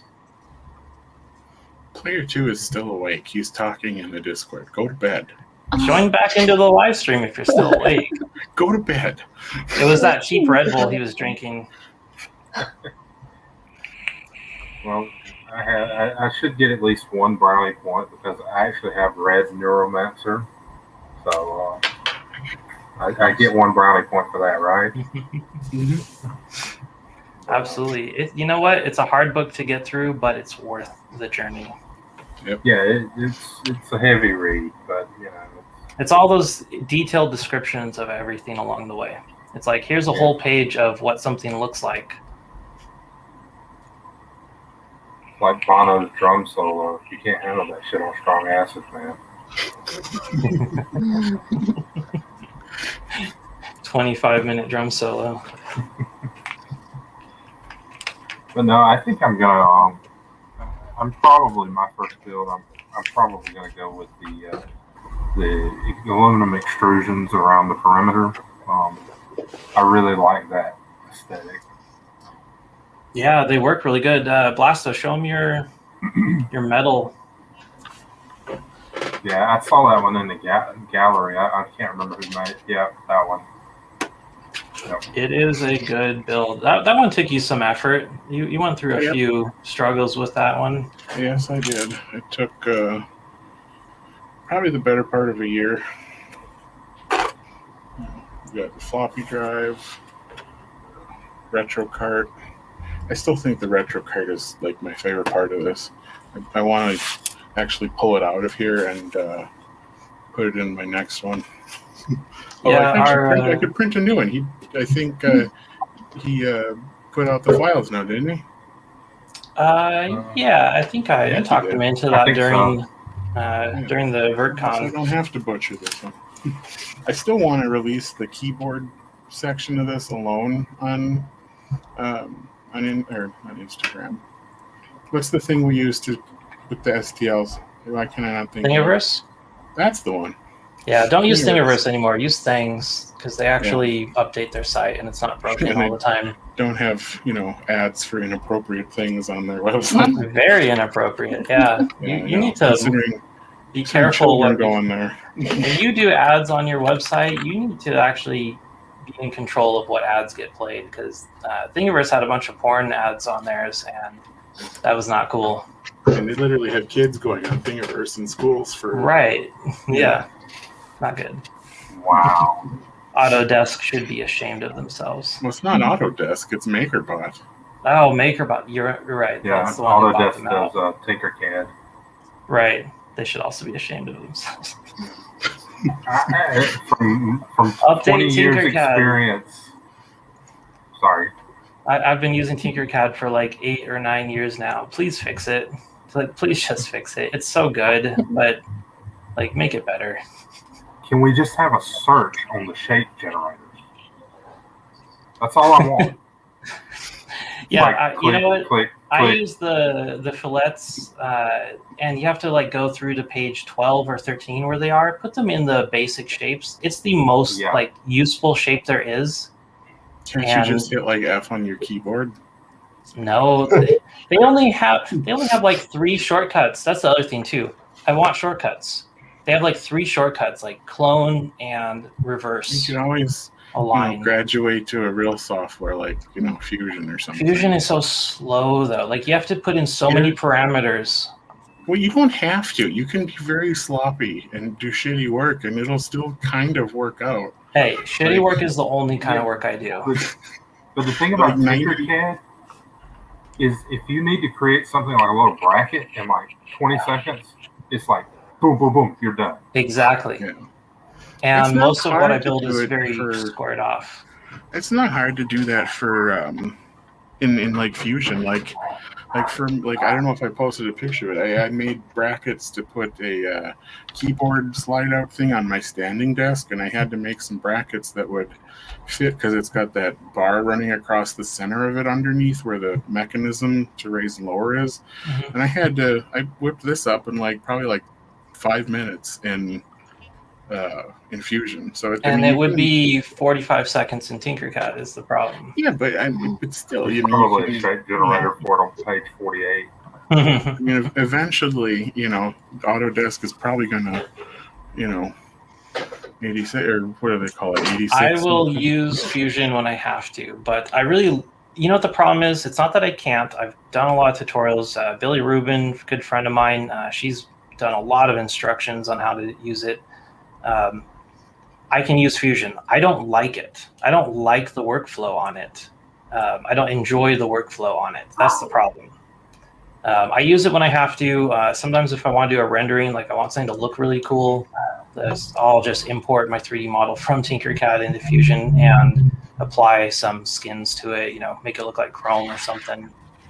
I think once you know the workflow, it's not so hard to do, because when I first started with Fusion, I had it took forever for me to make like a rectangle or something, but no, it's not hard to do once you get the hang of it. It's not about difficulty. I don't like the way you do things in Fusion. I like building things like Legos. Like I grew up with Lego. It's my favorite, building material of all time. With Tinkercad, it feels like Lego in reverse. You start with a block and cut it down to what you want your shape to be. It is a bitch when you have to ungroup like 30 layers of something to make a change. That's always fun. Good workstation though. Yeah, that's true too. You need a decent computer to run these 3D modeling softwares. Although, I did it on my, when I first started, for my first, when I did Yamato and everything, I did everything on a 10-year-old MacBook Air.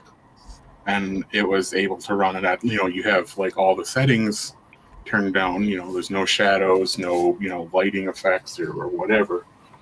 But, Dahlia, have you taken up any 3D modeling yet? It's not undoable. No, you know what? I was actually discussing this earlier. I completely forgot what 3D printer you guys recommended to me, because I was honestly going to look it up and just take the plunge and buy it's probably out of stock now, but it's the Elegoo FDM printer. They only have one. Let's see if it's in stock currently. I saw that I've been bugging my Elegoo rep for a long time to tell me when it's in stock, and she finally messaged me. She's like, "Hey, we shipped them. They should be available." And then it was 3 weeks later they finally showed up on Amazon. They don't have any. Releasing the Mars 3 soon. It's got a 4K screen, and I cannot confirm or deny such things. Because I've seen some pictures of it online. It looks pretty cool.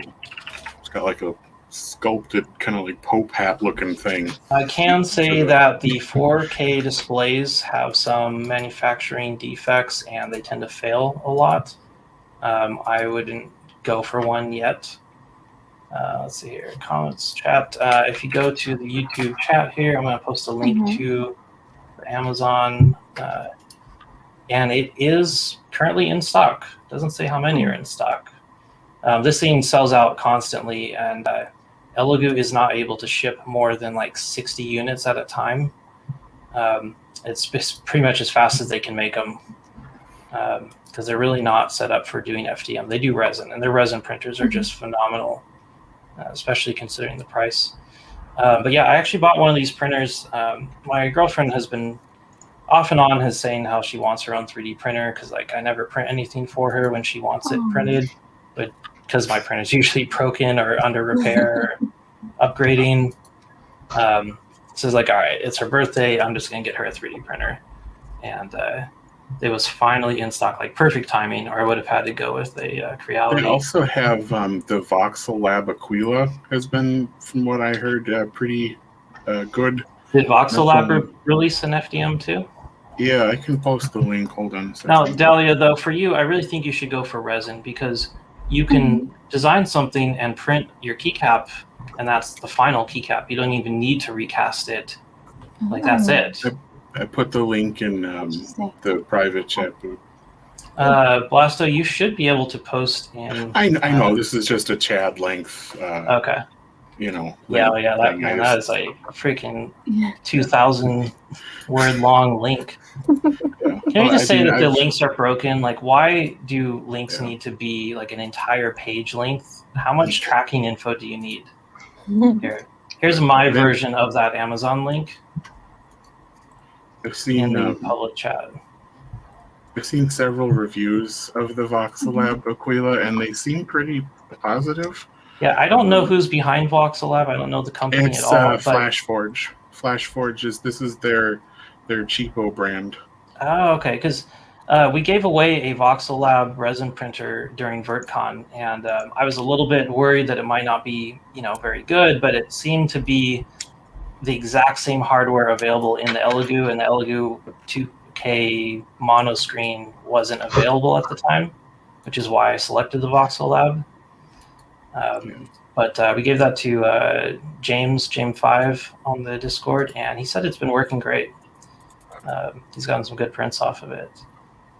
I really want to make it. I want to get a printer that's bigger. I'm actually thinking I might just build my own and just cannibalize my smaller one, my on-ender. It's a CR10 Mini. It's just totally Frankenstein now. There's very little CR10 left. Yeah, I thought, what the hell? I'll just build a Core XY 400 by 400 by 400. No big deal. It's been almost a year that I've been working on this now, and it prints great, but it's pretty jank. Yeah, well, didn't you start it with like a Tronxy? I did. That was my first mistake. That's why it's jank. Tell you what, their frame pieces, their aluminum extrusion was cut so perfect and precise. Like, that's surprising. Way better than I could have managed myself within a few microns tolerance. Like, just absolutely flawless frame. The rest of it is so garbage. They cheaped out on everything. Even the gauge of wire isn't thick enough to handle the current. Yeah. Yeah, that's a common thing with right before the big boom that Creality kind of kicked off. So. Yeah, Dahlia, you gotta get yourself a 3D printer. It's just fun. I know. I totally am. If you have a garage or somewhere where you can do like the smelly resin printer, you'll love it because every print just comes out flawless. I mean, it's a it's a 47 detail level. So, microns, thousandths of a millimeter, they are pretty cool, but they are kind of a mess and they smell awful. And if you want something you can just run like in your room, a FDM printer is what you need. For sure, yeah, because I was honestly going to look it up like earlier this week and I totally lost all the links that, I had for like picking out a printer or stuff, and I just really want to get into it. There is I'm trying to find it. There's a friend of mine, 3D Maker Viking. He is designing a printer called Ymir, and it is 580 by 580 by, I want to say by like 800, and it is. That's got to be like an AC bed heater on that. That's definitely, yeah. I mean, here is the link to his Twitter if anyone wants to look. But I would just I would just be like out of my mind happy with a printer that big. I'll tell you what, guys. We're running at 3.5 hours. I think what I'm going to do here is I'm going to kill the stream, and if anyone wants to join in, maybe continue on Discord. I'm actually probably just going to head out because my earbuds are actually dying. And they just did. I cannot hear you anymore. All right, everyone, quick talk shit about Blasta. So never know. Are we going to off topic, way off topic, or? I was thinking I'll just fire up the stream on Discord. We've got our 24-hour happy hour because happy hour should be every hour. Yeah, I can't hear anything, so. He'll rewatch this later. He'll be like, "What were these making fun of bastards me talking with my about?"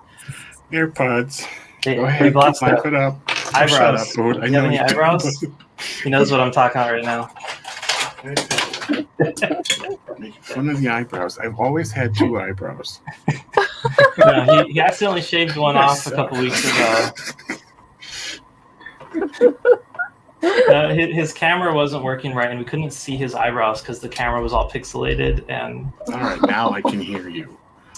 Yeah, so I mean, the weather's been pretty good lately. Like, it's been pretty nice and hot out. All right, so we're gonna kill this stream. Anyone that's still hanging out, or anyone that's not hanging out in the future, we're at Discord. Come join the Discord, Cyberdeck Cafe. The link to join is at cyberdeck.cafe. And if the link is not currently active, just message me or something. It dies constantly. Discord is terrible. Ain't that the truth? Thanks for joining in, guys. I hope to see you in the Discord. Come join the happy hour. We'll keep it going. It's just it's good just to end these streams before they go too long and the metrics get really bad and Google just buries you. So I'll see you there. Later. Thanks for joining, everyone. Dahlia, thank you. Blasta, Raven, Cypher Bear, and everyone that's still in the chat. Come over to the Discord.